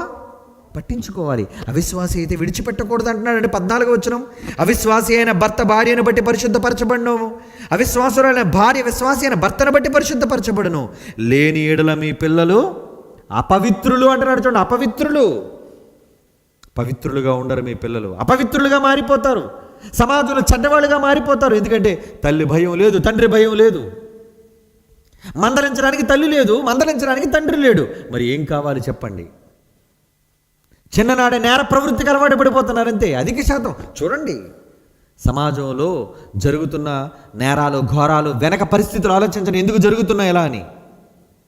వాళ్ళ పూర్వస్థితిని ఆలోచిస్తే వారి కుటుంబ సంబంధాలు సరిగ్గా లేకపోవటం వల్లనే, వాళ్ళ కుటుంబంలో అనేక సమస్యలు భార్యాభర్తల మధ్య తలెత్తడం వల్లేనండి. తలెత్తుకోలేని పరిస్థితుల్లోనికి దిగజారిపోయి పిల్లలు చిన్ననాటి నుంచి భయంకరమైన డిప్రెషన్లోనికి వెళ్ళిపోయి ఏం చేస్తున్నారో ఆ చిన్న వయస్సులో పసి వయస్సులో ఏ నిర్ణయం తీసుకోవాలో తెలియక తప్పుడు నిర్ణయాల వైపు పరుగులు తీస్తుందండి ఈరోజు సమాజం. అందుకే దేవుడు అంటున్నాడు, నువ్వు విడిచిపెట్టకూడదు, నువ్వు విడిచిపెట్టకూడదు. ఒకవేళ విడిచిపెట్టాలన్నా నీ హృదయం కఠినమైంది కదా, నువ్వు క్రీస్తును నమ్మలేదు, క్రీస్తు ప్రేమ నీలో లేదు, ఎందుకు అంత కఠినుడిగా మారిపోయావు? ఎందుకమ్మా నీవు అంత కఠినురాలుగా మారిపోయావు నీ భర్త విషయంలో? తప్పు చేసిన వారిని సైతం సహించి ప్రేమించి క్షమించిన మహామూర్తి కదా నువ్వు నమ్మిన యేసుక్రీస్తు. మరి నువ్వెందుకు క్షమించలేకపోతున్నావు? నువ్వెందుకు సహించలేకపోతున్నావు? నువ్వెందుకు ఓర్చుకోలేకపోతున్నావు? భార్య అంటే భరించేదంటావు, అవునా? భర్త అంటే భరించేవాడు అంటావు, మరి ఎందుకు భరించలేకపోతున్నావు? నీ భర్తను ఎందుకు భరించలేకపోతున్నావు? నీ భార్యను ఎందుకు భరించలేకపోతున్నావు? అవసరం తీరిపోయిందా? ఇంకా ఆమె మీద మోజుపోయిందా? ఇంకా వాళ్ళతో సంబంధం వద్దనిపిస్తుందా? వద్దర్రా, అటువంటి ఆలోచనల వైపు వెళ్ళకూడదు. మీ ఇద్దరి ప్రతిరూపాన్ని పంచుకొని పుట్టిన ప్రతిబింబం నీ బిడ్డ. అది ఆడబిడ్డ కానీ మగబిడ్డ కానీ. ఆ బిడ్డ ఎవరి వశం కావాలి చెప్పండి? పెద్ద అయిన తర్వాత ఆ బిడ్డ ఎవరికి తండ్రిని చెప్పుకుంటుంది? నువ్వు ఎప్పుడో చిన్నప్పుడు విడాకులు ఇచ్చి పో అన్నావు. రేపొద్దున సమాజంలో ఒక స్త్రీగా నిలబడిన తర్వాత ఆమె మీ నాన్న ఎవరు అంటే ఏం చెప్పాలి? ఎవరిని చూపించాలి? ఎవరి పేరు చెప్పుకోవాలి? వద్దు. అలాంటి భయంకరమైన దుస్థితిలోనికి ఈ సమాజం దిగజారకూడదని దేవుడు తన ప్రజలతో చెబుతున్న మాట అండి. తన ప్రజలతో చెబుతున్న మాట.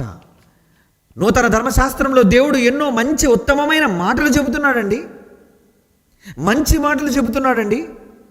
అందుకే ఏమంటున్నాడు చూడండి, అదే కొరింథీయులకు రాసిన పత్రిక 7:27. కొరింథీయులకు రాసిన మొదటి పత్రిక 7:27. భార్యకు బద్ధుడవై ఉంటేవా ఒకసారి మెడలో తాళి కట్టావా విడుదల కోరవద్దు. విడుదల కావాలా? విడాకులు కావాలా? విడుదలంటే విడాకులే కదండి. పరిత్యాగ పత్రిక కావాలా? వదిలేద్దాం అనుకుంటున్నావా? భార్యకు బద్ధుడవై ఉంటివా విడుదల కోరవద్దు. భార్య లేక విడిగానుంటివా అలాంటప్పుడు వివాహం కోరవద్దు. ఎందుకు కావాలి నీకు పెళ్ళి? ఎక్కడ అమ్మాయి దొరుకుతుందని ఊర్లో గాలించి తిరిగి కట్టాన్ని ఆశించి చట్ట ప్రకారంగా తప్పని తెలిసినా అత్త మామల మీద భారాన్ని మోపి ఎంత కట్నం తెచ్చుకున్నావే? అమ్మబడ్డావే నువ్వు నీ భార్యకి? తెచ్చిన తర్వాత ఆమెతో ఏం సంతోషంగా ఉన్నావు? ఏం ఆనందంగా నువ్వు ఆమెను ఉంచావు? అలుగులు, మనస్పర్ధలు, అపార్థాలు, అనుమానాలు, వీటన్నిటికీ త్రోవనిచ్చి ఏ కారణం చేత ఏ హేతువు చేతనైనను అన్నాడు. ఏ కారణమైనా కానివ్వండి, ఏ కారణం చేత వదిలేద్దాం అనుకుంటున్నావు? అదిగో వ్యభిచారం కనబడదు కాదు, వ్యభిచార కారణం చేత వదిలేస్తున్నాను. అయితే నువ్వు కఠినుడు అయ్యా. నువ్వు చాలా కఠినుడు. నువ్వు చాలా కఠినుడివి. దేవుడు ఎవరో తెలుసా? దేవుడు ఏమన్నాడు తెలుసా? ఇశ్రాయేలుతో ఏమన్నా తెలుసా? నేను నీకు భర్తను. ఇశ్రాయేలుతో చెబుతున్నాడు, నేను నీకు భర్తను. నేను నీకు భర్తను అంటున్నాడండి. ఒక మంచి మాట చూద్దండి. ఇర్మియా గ్రంథం చూడండి. ఇర్మియా గ్రంథం 3వ అధ్యాయం మొదటి మాట. ఇర్మియా గ్రంథం 3వ అధ్యాయం మొదటి వచనం చూడండి. మొదట, ఒకడు తన భార్యను త్యజించగా ఆమె అతని యొద్ద నుండి తొలగిపోయి వేరొక పురుషుని దైన తరువాత అతడు ఆమె యొద్దకు తిరిగి చేరునా? అలాగ జరుగు దేశం అపవిత్రమగును కదా. అయినను నీవు అనేకులైన విటకాండ్రతో వ్యభిచారము చేసినను నా యొద్దకు తిరిగి రమ్మని యెహోవా సెలవిచ్చుచున్నాడు. నువ్వు నా భార్య అంటున్నాడండి. ఇశ్రాయేలుతో ఏమన్నాడు? ఇశ్రాయేలు, నేను నీకు భర్తను. యెషయా గ్రంథం చూడండి ఏమంటున్నాడు? భార్య భర్తల సంబంధం ఎంత గొప్పదని దేవుడు ఆ రోజు ఇశ్రాయేలుతో చెప్తున్నాడండి. ఒరే, మీ హృదయ కాఠిన్యాన్ని బట్టి అలా చెప్పాను కానీ, పరిత్యాగ పత్రిక ఇచ్చి విడిపోమన్నాను కానీ, అసలు ఆది నుంచి ఎవ్వరూ అలాగ పరిత్యాగ పత్రికలు ఇచ్చుకొని విడిపోలేదు, దూరం కాలేదు. యెషయా గ్రంథం 54వ అధ్యాయం 5వ వచనం చూడండి. యెషయా గ్రంథం 54వ అధ్యాయం 5వ వచనంలో దేవుడు అంటున్న మాట, నిన్ను సృష్టించిన వాడు నీకు భర్త కదా. ఇశ్రాయేలు, నేనే కదా నీ భర్తని. మరి నువ్వు ద్రోహం చేసినప్పుడు, తప్పు చేసినప్పుడు, వ్యభిచరించినప్పుడు, నన్ను కాదని వేరొకరు నువ్వు కొలిచినప్పుడు, అప్పుడు నేను ఏ నిర్ణయం తీసుకున్నానో తెలుసా? దేవుడు అంటున్నాడు చూడండి. అదేనండి ఇర్మియా గ్రంథం 3వ అధ్యాయం మొదటి వచనంలో, తిరిగి రమ్మని యెహోవా సెలవిచ్చుచున్నాడు. రెండవ మాట, ఆయన నువ్వు అనేకులైన విటకాండ్రతో వ్యభిచారం చేసినను నా యొద్దకు తిరిగి రమ్మని యెహోవా సెలవిచ్చుచున్నాడు. 12వ వచనం, ఉత్తర దేశంలో ఈ మాటలు ప్రకటింపము. ద్రోహిని ఒక ఇశ్రాయేలు, ద్రోహం చేసావు కదా నాకు. నిన్నే నమ్ముకున్నాను, నా భార్యగా అనుకున్నాను. నేను తప్ప నీ మనసులో ఎవరు లేరనుకున్నాను, కానీ నువ్వు మోసగించావు నన్ను. ద్రోహిని ఒక ఇశ్రాయేలు, తిరిగి రమ్ము, ఇదే యెహోవా వాక్కు. మీ మీద నా కోపము పడనీయును, నేను కృపగలవాడును గనుక నేను ఎల్లప్పుడూ కోపించేవాడును కాను. తిరిగి రమ్ము అంటున్నాడేటండి. తప్పు చేసిన నీ భార్యను తిరిగి స్వీకరించే మనస్సు నీకుందా? అబ్బాయి, వ్యభిచార కారణం చేత వదిలేమన్నాడు కాబట్టి బాగా నేను వదిలేస్తున్నాను, విడాకులు ఇచ్చేయండి. ఎంత ఆనందం నీకు! విడిపోవడానికి ఎంత సంబరం నీకు! మెడ మీద బరువు దించి దిగిపోతుందనా? పుట్టిన పిల్లల్ని ఏం చేస్తావు? నీ ప్రేమకు ప్రతిరూపంగా దేవుని కొరకు జన్మనిచ్చిన ఈ బిడ్డలు ఏం చేస్తావు? వదిలేస్తావా? గాలికి విడిచిపెట్టేస్తావా? ఎవరిచ్చారు నీకు అధికారం? తల్లి తండ్రి సంరక్షణలో పిల్లలు పెరగాలి, దేవుని భయంలో. ఏమండి, తండ్రితో ఏం చెప్పాడు? తండ్రులారా, మీ పిల్లల కోపము రేపక ప్రభు యొక్క శిక్షలో బోధలో పెంచండి అంటే భార్యతో వదిలిపెట్టేస్తావా నీకు పుట్టిన బిడ్డల్ని?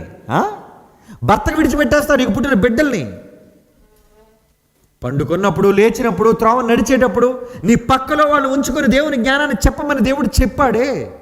చెప్పినందుకు దేవుని మాటను క్రైస్తవుడుగా నువ్వేం గౌరవించావు? ఒక క్రైస్తవురాలుగా నువ్వేం గౌరవిస్తున్నావు చెప్పు. అర్థమైందా నీకు బైబిల్? నువ్వు మరలా పైకి క్రైస్తవుడివి, నీకు దేవుడు అంటే అపారమైన ప్రేమ, భక్తి. దేవుడు నీ మాయ వేషధారణ చూసి మోసపోడు, లోకం మోసపోతుందేమో నిన్ను చూసి. అవును మరి, నువ్వు మేకవన్న పులివు, నువ్వు గొర్రె చర్మానికి కప్పుకొని తోడేలేవు. నువ్వు బయట సమాజానికి మాత్రం చాలా పవిత్రుడు, మంచివాడివి. ఎదుటివాడు తప్పుకు దొరికితే ఏమండి, ప్రతివాడు ఉత్తముడే, సలహాలు సూచనలు ఇచ్చేవాడే. కానీ దేవుని దృష్టిలో ఒక్కసారి మీరు ఆలోచించుకున్నారా? ఎవరినో నేరస్తులని చెప్పేటప్పుడు మీరెంతవరకు నేరస్తులు అనేది ముందు పరిశీలించుకోండి. నేను మచ్చలేనివాడునా? నేను పవిత్రుడునా? నేను నిష్కల్మషుడునా? కానీ ఎవరు కారే, క్రీస్తు రక్తాన్ని బట్టి, క్రీస్తును బట్టి కదండి మనమంతా పవిత్రపరచబడ్డాం. లేదు, నీకున్న గొప్పతనం ఏంటి? నువ్వు తప్పు చేయకుండా ముక్కు మూసుకున్న మహానుభావుడు అనుకుంటున్నావా? ఆలోచనలో కూడా తప్పుడు తలంపులు లేని మహనీయుడు అనుకుంటున్నావా నువ్వు? కాదు, నీతిమంతుడు లేడు, ఒక్కడునూ లేడు. అందరూ అందరూ అందరూ పాపము చేసి దేవుడు అనుగ్రహించి వరమును పొందలేకపోతున్నారే. అలాంటప్పుడు ఎవరిని నేరస్తులు చేయాలనుకుంటున్నావు? ఏమండి, ఇప్పుడు విడిపోయిన భార్యాభర్తలు చూడండి, ఇద్దరితో మాట్లాడండి విడివిడిగా. ఈవిడి దగ్గరికి వెళ్ళి మాట్లాడి ఆయన కోసం ఇన్ని చెబుతుందండి బాబు, మా ఆయనండి బాబా, ఇలా చూడండి, అలా చూడండి, ఇలా చూడాలి. మరి అప్పుడెందుకు ముసిముసి నవ్వులతో నవ్వించుకొని మెడవంచి దారి కట్టించుకున్నావు? అప్పుడు అందగాడు, ఇప్పుడు చింతగాడా నీకు? ఆ రోజు ఆ పెళ్లి సందడి నిజంగా చూస్తేనండి, అబ్బాబ్బా, ఒకరినొకరు రాసుకోవడాలు, పూసుకోవడాలు, ఏమండి, పలకరింపులు, నవ్వులు, ఎంత ఆనందం. నిజంగా విడాకులు కోరుకున్న ప్రతి వారు పెళ్లికేసే డేల ముందరే పెళ్లి చూడండి రా ముందు మీదని. వీళ్ళు వాళ్ళు చూసారు, అత్తమాలు కొట్టుకుంటుంటారు. పెళ్లి కొడుకు తరపోలు, పెళ్లి కూతురు తరపోలు, నువ్వంటే నువ్వంత, నువ్వెంత అంటే నువ్వెంత ఆడుకుంటుంటారు చూసారా. అందరినీ కాళ్ళు చేతులు కట్టేసి కుర్చీలు కూర్చోబెట్టి మొత్తం వాళ్ళగా జరిగిన పెళ్ళంతా వేయలే. ఆ రోజు చూసారా, మా వదిన గారు, అన్నయ్య గారు చెప్పండి, కట్నం తెచ్చిందనా? కాసులు బంగారం ఇచ్చిందనా? ఆస్తులు తెచ్చాడనా? అందగాడనా? కోటీశ్వరుడనా? ఆ రోజు ఆ మాటలన్నీ మాట్లాడుతున్నావు. ఈరోజు ఎందుకమ్మా మాట మార్చావు? ఈరోజు ఎందుకు బాబు మాట మార్చావు? ఆ రోజు అన్నయ్య గారు, వదిన గారు అని పిలిచేటప్పుడు ఈరోజు 150 బూతులు వస్తున్నాయి. అగౌరవంగా మాట్లాడుతున్నావే. సంస్కారం లేదా నీకు? సభ్యత లేదా నీకు? కారణం, అవసరత తీరిపోయింది, తేడా వచ్చింది. తేడా రానంత వరకే ఏ మనిషి అయినా సరే మీరు అని మాట్లాడతాడు. తేడా వచ్చిందా నువ్వు అంటాడు, అంతే. ఒక్క మాటలు తెలిసిపోద్ది. నువ్వు అని మాట్లాడా వీడు గౌరవం పోయినట్టే. ఈరోజు చూడండి అరా, ఈరోజు విడిపోతున్న ఎన్ని జంటల దగ్గరికి వెళ్ళి విడివిడిగా వీళ్ళని కానీ వాళ్ళు కానీ పరిశీలించండి. నిజంగా మన చట్టం కూడా ఎంత మంచిది అంటే అండి, ఎవరైనా విడాకులకి అప్లై చేసిన వెంటనే చట్టం విడాకులు ఇవ్వదండి. ఇలా 1 సంవత్సరం తర్వాత కనబడంటది. ఎందుకు? ఈ సంవత్సరంలో కనీసం ఇద్దరు కలుస్తారేమో అని. కనీసం ప్రేమ మన చట్టానికైనా ఉంది, కానీ దేవుని చట్టాన్ని గౌరవిస్తున్న క్రైస్తవులకు లేదండి. మ్యాజిస్ట్రేట్ గారికి ఉందండి. నల్ల గౌను వేసుకున్న ఆయన పాము, అయ్యో విడిపోకూడదే, వీళ్ళిద్దరూ విడిపోకూడదే, వీళ్ళిద్దరూ ఎలాగైనా కలవాలి అనే ఉద్దేశంతో అలాగా డ్రాగాన్ చేస్తుంటారండి కేసులు. సంవత్సరాల తరబడి సాగుతుంటాయండి. ఎప్పుడొకప్పుడు భర్త యొక్క అవసరత నీకు తెలుస్తుంది, ఎప్పుడొకప్పుడు భార్య యొక్క అవసరత నీకు తెలుస్తుంది. నీ ఒంటిలో బాగోలేనప్పుడు నీకు ఎంత సేవ చేసిందో జ్ఞాపకం చేసుకో. నీ అవసరాలు తీర్చడానికి ఎంత కష్టపడ్డాడో ఒకసారి జ్ఞాపకం చేసుకో. ఆ రోజు ఎంతో ఆనందంగా ఉత్సాహంతో పెళ్లి చేసుకొని నీవు ఈరోజు చెయ్యని చేదరించుకొని అవమానకరంగా మాట్లాడుతూ ఈరోజు లేని మాటలు, కాని మాటలు ఎన్ని చెబుతున్నావే వాళ్ళ మీద. ఇది సబబా, సమంజసమా? ఎంత తప్పు చేస్తున్నారా? వద్దర్రా. నిజంగా నువ్వు కఠినుడు కాకపోతే నీ భార్య తప్పు చేస్తే అదే స్థానంలో నీ కూతురుంటే ఏం చేస్తావు? నీ కూతురు వ్యభిచారం చేస్తే వ్యభిచారం చేసావే తగినంటారా దీన్ని అంటావా? కడుపులో పెట్టుకుంటావు నీ కూతురైతే. భార్య కూతురు కాదా నీకు? కూతురు ఒక్కతే ఆడది, భార్య మాత్రం ఆడది కాదా? కూతురు ఎంత తప్పు చేసి వచ్చినా సరే నీ కడుపులో పెట్టుకుంటావు, కొడుకు ఎంత తప్పు చేసి వచ్చినా సరే నీ కడుపులో పెట్టుకుంటావు. కానీ ఏమండి, పురుషుడు చేసే పనండి. అదే స్త్రీ అయితే, అదే తల్లి అనుకోండి, ఎంత తప్పు చేసినా నా కొడుకు అంటదే. నీ కొడుకు తప్పు చేసి వచ్చినా పర్లేదు, కోడలు మాత్రం సమర్థించు, కొడుకునే సమర్థిస్తావు. ఎందుకంటే కోడలు పరాయింటిది, కొడుకు నీ సొంత వాడు, రక్త సంబంధి. వాడు తప్పు చేసినా కోడల్ని 10 మాటలు అంటావు, కానీ కొడుకుని మాత్రం పొన్నెత్తు కూడా మాట అనవే.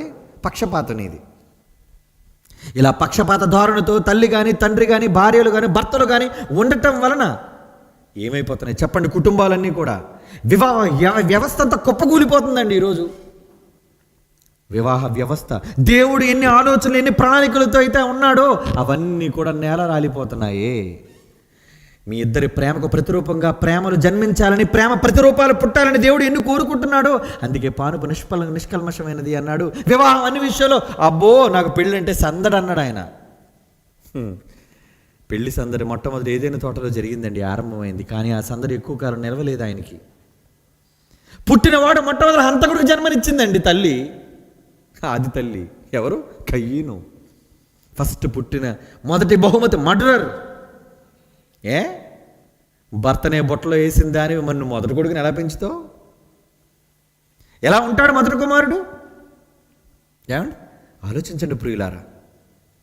నిజంగా దేవుడు కోరుకునేది ఇదేనా? అందుకేనా విడిపోవద్దన్నాడు? నా నుంచి, నా ప్రార్థన కోసం మీరు దూరమైనా పర్వాలేదు. అంటే ఏంటి? నా కోసం నాతో మాట్లాడడం మీరు విరమించుకున్నా పర్వాలేదు, కానీ మీరిద్దరూ ఎడబాయకండి, ఒక్కటిగా ఉండండి. నేనే సెలవిస్తున్నాను. ఏ కారణం చేత ఒకరినొకరు విడవకండి. మీరిద్దరు ఏకదేహం, ఒకే శరీరం. ఎలా విడిపోతారు?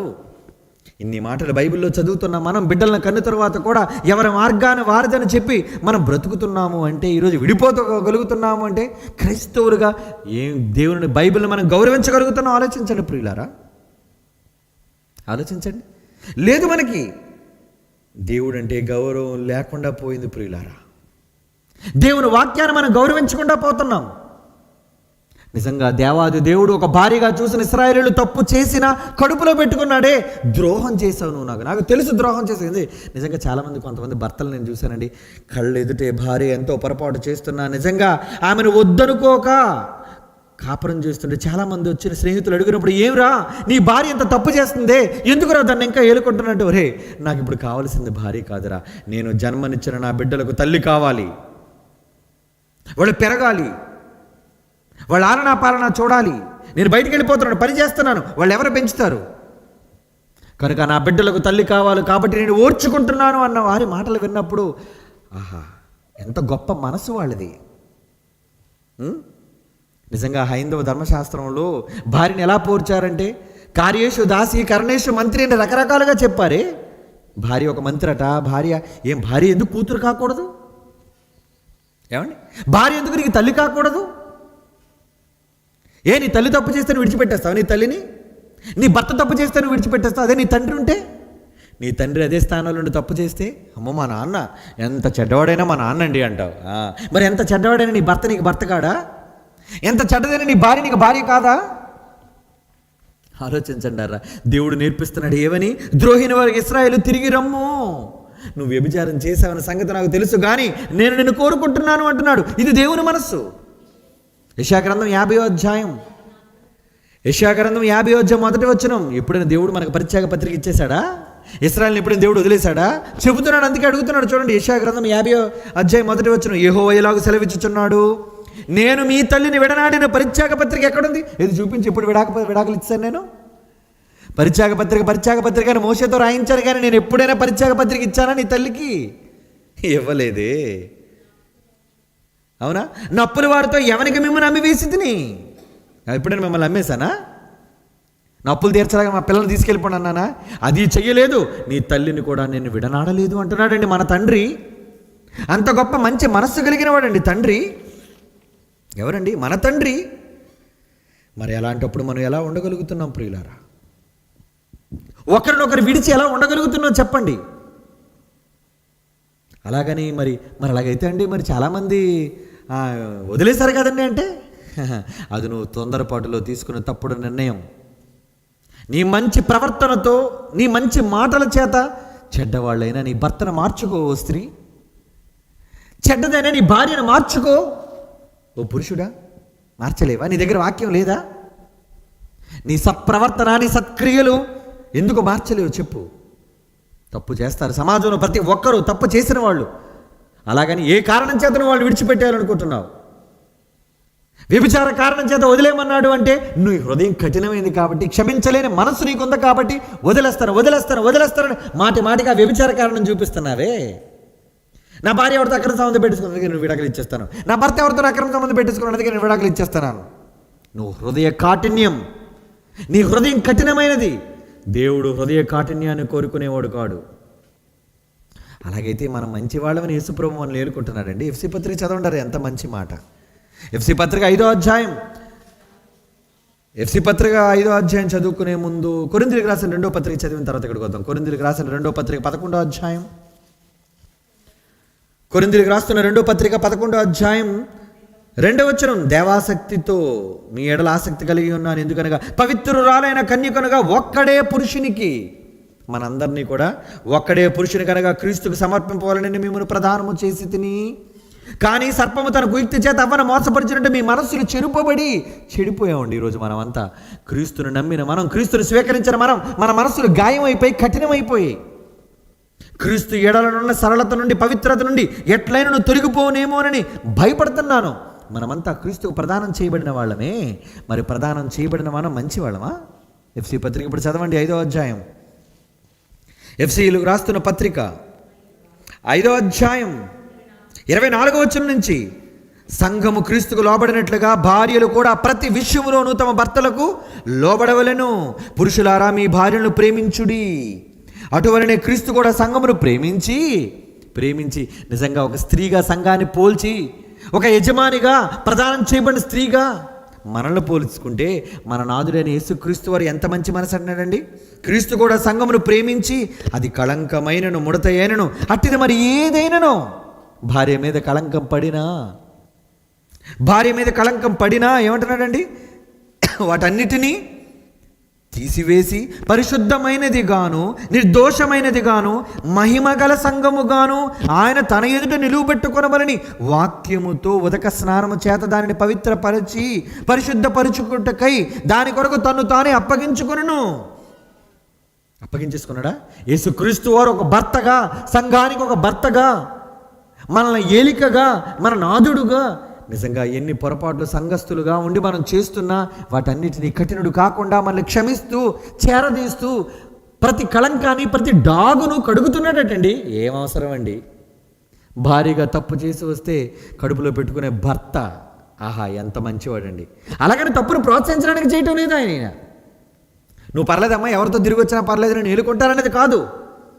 ఏదో ఒక రోజు ఆమె తెలుసుకోవాలి. ఎందుకంటే అవన్నీ ఎండమావులు లాంటివి. నీ కోసం, నీ అందం కోసం చూసేవాళ్ళు అనేక మంది కొద్ది కాలం నీ యవ్వనంలో ఉన్నప్పుడు నిన్ను కోరుకునేవాళ్ళు. కానీ ఆ తర్వాత నీ యవ్వనం తీరిపోయిన తర్వాత నిన్ను ఒంటరిగా విడిచిపెడతారు. తినడానికి తిండి లేక, గతి లేక తర్వాత నువ్వు చావాలి. అప్పుడు నీకు కావాలి ఒక సహాయం, ఒకరికొకరు సాటి అయిన సహాయం. ఆ రోజు చూడడానికి నీ భర్త కావాలి, చూసుకోవడానికి నీ భార్య కావాలి. ఎందరో లేక ఒంటరిగా నిద్ర మాత్రలు మింగి చచ్చిన వాళ్ళు, ఊరు పోసుకొని ఇంట్లో చచ్చిపోయిన చరిత్రల జీవితాలు ఎంతమంది లేవండి. ఒకనొక నార్త్ ఇండియన్లోని హీరోయిన్ చాలా గొప్ప బ్రతికింది. కానీ పెళ్లి చేసుకున్న ఆమె అతనితో కాపురం చేయలేక ఎదుటి వాళ్ళతో, ఎంతోమందితో ఎన్నో సంబంధాలు పెట్టుకొని సినీ జీవితంలో ఒక తారగా వెలిగిన ఆమె పేరు చెప్పడం నాకు ఇష్టం లేదు. కానీ ఒకరోజు పాలవాడు వచ్చి తలుపు కొడుతుంటే ఏ ఒక్కరూ లేక, తలుపు తీయక ఆ ఇంటిలో పడి చచ్చిపోయిందండి. కారణం ఎవరు లేరు చూసుకోవడానికి. రోగం వచ్చినప్పుడు, ఆపద కలిగినప్పుడు ఏ ఒక్కరూ లేరు. ఒంటరిగా, పక్షిలా నువ్వు చనిపోయావే, దిక్కులేని దానిగా చనిపోయావే. ఇలా ఎందరూ చావటం లేదు, పురుషులు చావటం లేదు, అందరూ స్త్రీలు చావటం లేదు. నిజంగా అండి, భార్యలుగా వాళ్ళలో ఉన్న బలహీనతలను బట్టి కూడా, వాళ్ళలో ఉన్న శరీర దౌర్బల్యాలను బట్టి కూడా, వాళ్ళలో ఉన్న రోగాలను బట్టి కూడా మరి ఎంతోమంది ఉత్తమమైన పురుషులను చూశానండి. నిజంగా ఏ ఒక్కరిని కోరుకోకుండా ఆమె నిజంగా జీవితం అంతా ఈ ఒక్కరితోనే అన్నట్టుగా నిజంగా వీల్ చైర్ మీద నడిపించి ఆమె చనిపోయిన తర్వాత కూడా బిడ్డల కోసం ఏ ఒక్కరిని కోరుకోకుండా ఉన్నవాళ్ళు మహానుభావులైన భర్తలు, పురుషులు లేరా అండి? ఉన్నారండి. భర్తలలో కూడా మహానుభావులు ఎందరో ఉన్నారు, భార్యల్లో కూడా ఉత్తమరాండ్రైన స్త్రీలు ఎందరో ఉన్నారే. అలాంటి వారుగా నువ్వు ఎందుకు ఉండకూడదు? ఒక యేసుక్రీస్తుని అలాగే ప్రేమతో స్వీకరిస్తున్నాడే. నీ భార్య తప్పు చేసిందని ఈ కారణం చూపించి వదిలేసి ఆనందపడదాం అనుకుంటున్నావా? నీ హృదయ కాఠిన్యము బట్టి నేను విడిచిపెట్టమన్నాడు. కానీ నీకు నిజంగా క్రీస్తులాగా ప్రేమించే మనసు, క్షమించే గుణం నీకు ఉంటే క్షమించు, మార్చు వాళ్ళని. వాళ్ళు ఏమంటామంటున్నాడు? మార్చమంటున్నాడండి. మార్చగలవా? నీ భర్తను నువ్వు రక్షించగలవా? నీ భార్యను నువ్వు కాపాడగలవా? కాపాడడానికి ప్రయత్నం చేయి. కాపాడడానికి నువ్వు ప్రయత్నం చేయాలి. నిజంగా అవకాశం దొరికింది కదా అని భార్యను విడిచిపెట్టి తప్పించుకుందామని ఒక పురుషుడిగా నువ్వు అనుకుంటే, దేవాది దేవుడు తన మనస్సులోని మాట నీతో చెబుతున్నాడు. ఈ రాత్రి నువ్వు వినాలి. మలాకీ గ్రంథం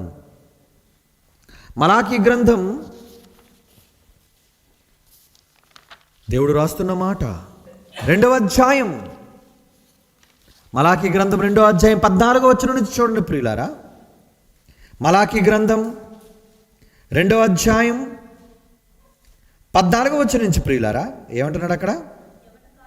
యవ్వన కాలమందు నీవు పెండ్లు చేసుకొని అన్యాయముగా విసర్జించిన నీ భార్య పక్షమున యెహోవా సాక్షి. ఎవరు నిలబడతారటండి? సాక్ష్యం చెప్పడానికి ఎవరు వస్తారట? దేవుడే సాక్షిగా వస్తే ఏ కోర్టులో బాబు నువ్వు గెలుస్తావు? నువ్వు వెళ్ళవలసింది దేవుని కోర్టు దగ్గరికి వెళ్ళాలి. తీర్పు తీర్చేది యెహోవాయే.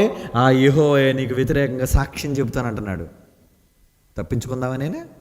తప్పించుకోగలవా నువ్వు? అన్యాయంగా ఏదో కారణం చేత లేనిపోయిన నెపాల మీద అనుమానాలతో భార్యను వదిలించుకోవాలి అనుకొని చివరికి బిడ్డల్ని కని కూడా ఇంక నీతో నాకు వద్దు. ఎవరు చూసావు? కొంతమంది అనుమానంతో వదిలేస్తారండి. నిజంగా భార్య తప్పు చేసిందో లేదో కూడా వద్దు. అనుమానంతో భార్యను విడిచిపెట్టేస్తారు, అనుమానంతో భర్తను విడిచిపెట్టేస్తారు. అనుమానం కాదు, నిజంగా ఒకవేళ నీ మంచి హృదయం అయితే తప్పు చేస్తున్న నీ భర్తను మార్చుకోవడానికి ప్రయత్నం చేయి. నీ పాతివ్రత్యంతోనో, నీ గొప్పతనంతోనో, నీకున్న భక్తితోనో నీ భర్తను గెలు, నీ భార్యను గెలు. ఎంతకాలం ఉంటుంది ఆమె ఆనందం? ఎంతకాలం ఉంటుంది ఆయన సంతోషం? ఏదో ఒక రోజు భార్య విలువ తెలుసుకోకుండా పోదు, ఏదో ఒక రోజు భర్త విలువ ఆమెకి తెలియకుండా పోదు. వస్తుంది ఆ రోజు. అప్పటి వరకు ఓర్పు వహించు, సహనం కలిగి ఉండు. దేవుడు చెబుతున్నాడు ఏమని? యవ్వన కాలమందు నీవు పెండ్లు చేసుకొని అన్యాయముగా విసర్జించవు. చాలామంది అండి ఇప్పుడు ముసలైపోయిన తర్వాత కాదండి, అలా పెళ్లి చేసుకొని అలా పిల్లలు పుట్టినట్టు అలా విడిచిపెట్టేస్తున్నారండి. లెక్క చెప్పాలి దేవుడికి. నువ్వు విడాకులు తీసుకున్నాను కూడా పెద్ద మనుషులతో సంతకాలు అయిపోయి కాగితాలు అయిపోయి అనుకుంటున్నావా? భలే అనుకుంటున్నావా? దేవుడు అంటున్నాడు, యవ్వన కాలమందు నీవు పెండ్లు చేసుకొని అన్యాయముగా విసర్జించిన నీ భార్య పక్షమున యెహోవా సాక్షి ఆయను. అది నీకు తోటిదై నీవు చేసిన నిబంధనకు పాత్రురాలు కదా. ప్రమాణాలు చేశావు, పెళ్లినాడి ప్రమాణాలు వదలనని ఎలా వదిలేసావు? ఒట్టు తీసి గట్టు మీద పెట్టేశావా? తప్పుడు ప్రమాణాలు చేస్తున్నావు. నువ్వు చేసిన నిబంధనకు పాత్రురాలు కదా, నీ పెండ్లి భార్య కదా, మెడలో 3 ముళ్ళు వేశావు కదా, ఆమెతో ఎప్పటి వరకు దాంపత్యం చేసి ఏక శరీరంగా ఉండి పిల్లలు కూడా కన్నావు కదా. మీ ఇద్దరు శరీరాన్ని పంచుకుని ఆ బిడ్డలు పుట్టారే. ఏ కారణం చేత వదిలేరనుకుంటున్నావు? ఏ కారణం చేత వద్దనుకుంటున్నావు?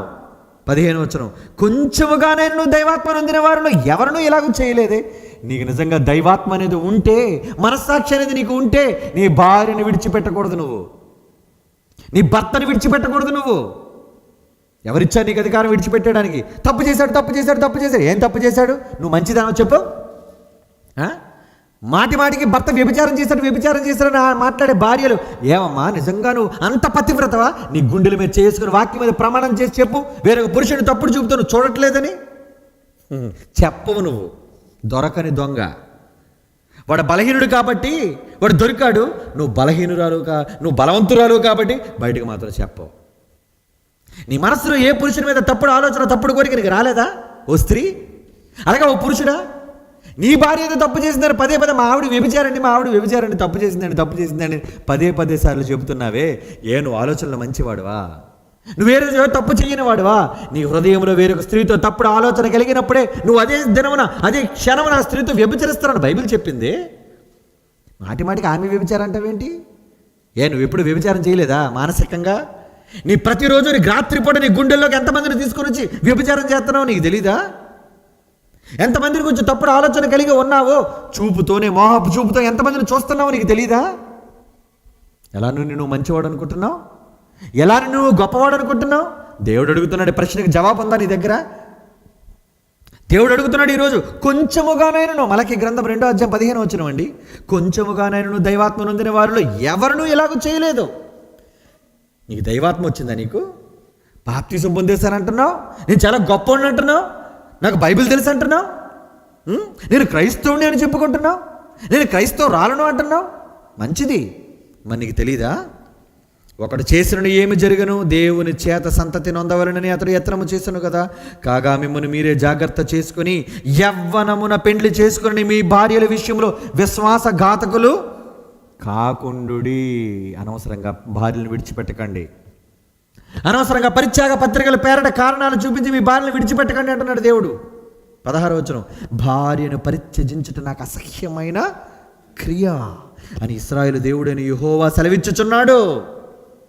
ఎవరు? నీ తండ్రి, సైన్యములకు అధిపతిగా యెహోవా. ఆయన ఏమని అంటున్నాడండి? భార్యను పరిత్యజించుట.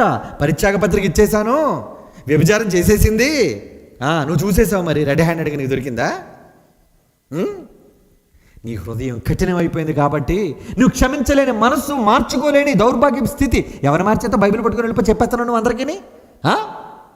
మాటిమాటికి ముసిగేసి ప్రార్థన చేస్తున్నావేంటి? నీ భర్తను మార్చుకోవడానికి ప్రార్థన చేయి. నీ భార్యను మార్చుకోవడానికి ముందు బయటికి వెళ్ళి ప్రసంగం చేయడం కాదు, ఇంట్లో నీ భార్య ముందు కూర్చొని ప్రసంగం చేయి. బయట ప్రసంగాలు చేయడం కాదు, లోన కూర్చొని ముసుగు ప్రార్థనలు చేయడం కాదు. చేతనైతే నీ భర్తను మార్చుకో, చేతనైతే నీ భార్యను మార్చుకో. తప్పు చేసినా సరే, తప్పు చేసిన కళంకమైన సంఘాన్ని దేవుడు మార్చుకుంటున్నాడు, మనల్ని పవిత్రులుగా చేసుకుంటున్నాడు. తప్పు చేయమని ప్రోత్సహించడం లేదు ఆయన. తప్పు జరిగిన తర్వాత ఆ తప్పు మరొకసారి జరగకుండా జాగ్రత్త పడమని చెబుతున్నాడు, హెచ్చరిస్తున్నాడు. అలా నీ భార్య నువ్వు హెచ్చరించుకో ఓ భర్త, అలా నీ భర్తను హెచ్చరించుకో ఓ భార్య. వాక్యంతో చేయలేవా నువ్వు ఆ పని? చెయ్యగలవు, కానీ నీకు కారణం కావాలి. ఏమనంటే దేవుడు చెప్పాడు కదండి. ఏం చెప్పాడు? వ్యభిచార కారణము తప్ప. మంచి కారణం దొరికేసింది నీకు.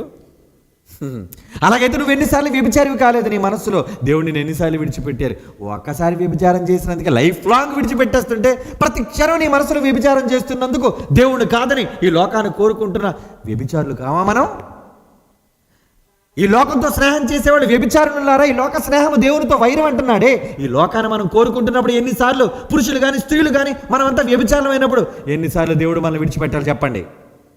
కానీ ప్రతి క్షణం నిన్ను కడుగుతున్నాడు, ప్రతి క్షణం నిన్ను ప్రేమిస్తున్నాడు, నిన్ను స్వీకరిస్తున్నాడు. అంటే అదండి ఒక భర్తగా ఆయనకున్న గొప్ప ప్రేమ. యెషయా గ్రంథం 54వ అధ్యాయం 6వ వచనం. యెషయా గ్రంథం 54వ అధ్యాయం 6వ వచనం. నీ దేవుడి మాట సెలవిచ్చుచున్నాడు,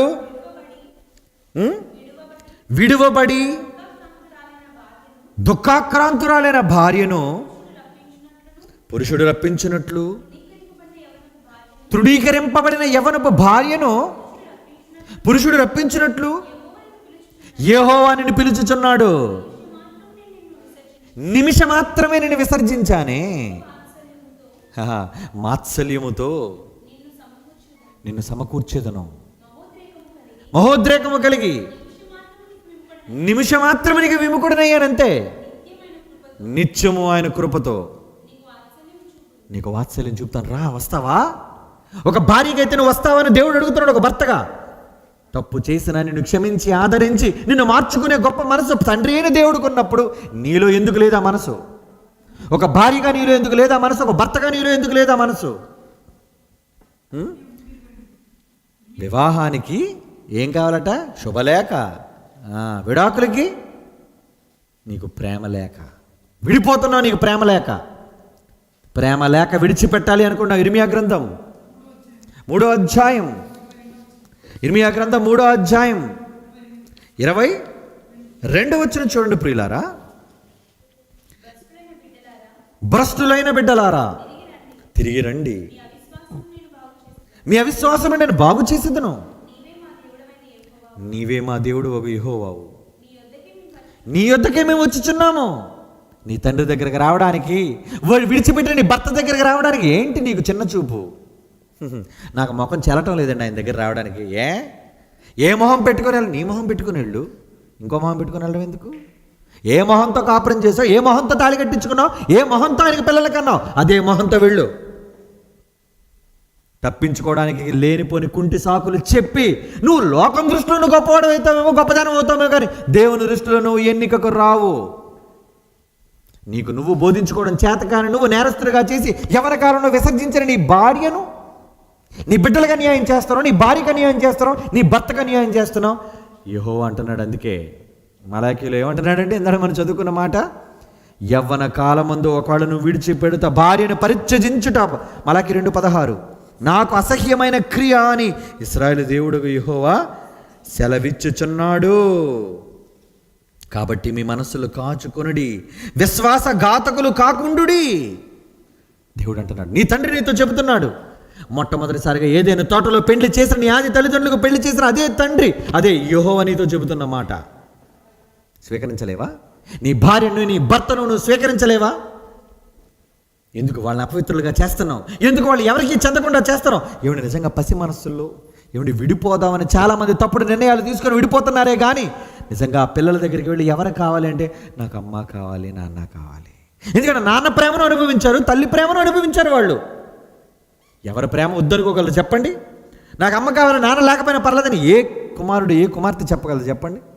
మాకు తల్లి ప్రేమ ఉంటే చాలు, తండ్రి ప్రేమ లేకపోయినా పర్లేదని ఏ కుమార్తె, ఏ కుమారుడు అనగలరు చెప్పండి? అనలేరు. తల్లిని ఎంతగా ప్రేమిస్తున్నారో తండ్రిని కూడా అంతే ప్రేమిస్తున్నారు పిల్లలు. వీళ్ళు కలుషితమైపోయి తండ్రి మీద ఇన్ని మాటలు చెబుతుందండి. ఒక భార్య కూర్చోబెట్టుకుని, రే మీ నాన్న చాలా చెడ్డోడురా, చిన్ననాటి నుంచి విషపు చుక్కలు మదిలో వేసి తండ్రి మీద ఉన్న మనసును విరిచేవాళ్ళు, అలాగే తల్లి మీద మనసును విరిచేవాళ్ళు. వద్దు, విరవకండి, చేతనైతే కలపండి. ఇద్దరు విడిపోతున్న వాళ్ళు కలపండి.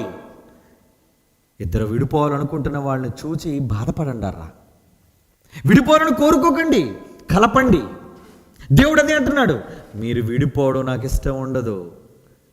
నువ్వు నిజంగా పెళ్లి చేసుకోవాలంత వరకు కూడా వివాహం చేసుకోవద్దు.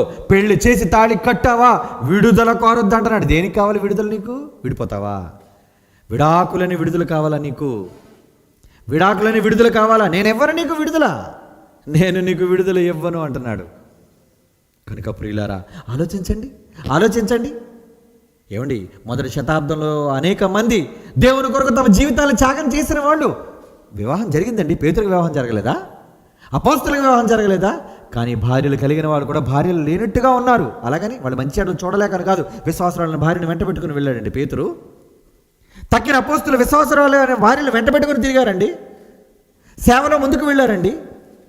మరి మీరెందుకు వెళ్ళలేకపోతున్నారు? మీరెందుకు మీ భార్య భర్తలుగా సఖ్యతగా ఉండలేకపోతున్నారు? ఉండండి, ఒక్కటిగా ఉండండి. విడిపోవడానికి ఇష్టపడకండి. అది లోకం, మీ తాలూకా బంధువర్గం, మీ తాలూకా తల్లిదండ్రులు ఇష్టపడినా అది దేవుడికి నచ్చని క్రియ. ఒకసారి మీరిద్దరూ ఒకటైన తర్వాత ఏ కారణం చేత విడిపోవాలనుకుంటున్నారు చెప్పండి? అది విడిపోవద్దు. అలా విడిపోవడం నాకు ఇష్టం లేదు. మనుష్యులు వేరుపరచకూడదు అంటున్నాడు. చూడండి, దేవుడు జతపరిచిన వారిని దేవుడు జతపరిచాడు, ఒక్కటి చేశాడు. ఏకదేహం మీరిద్దరు. ఒకసారి కలిసిన తరువాత మీరిద్దరు ఇద్దరు కారు, ఒక్కరే అంటున్నాడు. ఒక్కటిగా కలిసిన తరువాత ఎలాగూ మీరు ఒకరిలో నుంచి ఇద్దరిని చేయగలరు చెప్పండి? నిన్ను పంచుకొని పుట్టిందే నీ బిడ్డ, నిన్ను పంచుకొని పుట్టిందే నీ కుమారుడు, నీ కుమార్తె. ఎలా వాళ్ళని కాదనుకొని నువ్వు ఉండగలుగుతున్నాయి? చాలామంది చూసారండి, తండ్రులు కానీ తల్లులు కానీ ఏమిటి పిల్లలకు దూరమైన ఎంత ఆనందంగా బ్రతుకుతున్నారంటే, ఎంత నిమ్మడంగా బ్రతుకుతున్నారంటే, నీ ప్రతిరూపాన్ని ఇచ్చేవే వాళ్ళకి. వాళ్ళు చూడకుండా నువ్వు ఎలా బ్రతకగలుగుతున్నావు? నీ అంశాన్ని పంచుకొని పుట్టిన వాళ్ళు, నీ రక్తాన్ని పంచుకొని పుట్టిన వాళ్ళు ఎలా నువ్వు ఉండగలుగుతున్నావు వాళ్ళని విడిచిపెట్టి? దేవుడే ఒక్క క్షణం కూడా తన పిల్లలైన వాళ్ళని విడిచిపెట్టి ఉండలేకపోతున్నాడే. కానీ మనం ఉండడానికి ఎంత సిద్ధపడుతున్నాం? ఆ రోజు వాళ్ళు సేవ చేశారు, ఆ సేవలో భార్యలు కాదనుకోలేదు. భార్యలు కలిగిన వారు భార్యలు లేనట్టుగా ఉన్నారు, అంతేగాని పుట్టింటికి పంపించలేదు ఎవరిని. తమ కలిగిన తమది కాదన్నట్టుగా బ్రతికారు. అదండి వాళ్ళు చేసిన సేవ. ఇక పౌలు గారు అంటారా, ఈ గొడవ అంతా ఎందుకు, నేను ఒంటరిగానే ఉండిపోతాను, నాకు ఎవరితోనూ సంబంధం లేదు, పెళ్లి చేసుకోవడం ఎందుకు, ఆ తర్వాత శరీర సంబంధమైన శ్రమలు కలగడం ఎందుకు, ఇబ్బందులు కలగడం ఎందుకు? దేవుడు చెప్పాడు కదా, అట్టి వారికి శరీర సంబంధమైన హింసలు కలుగుతాయి అన్నాడు కదా.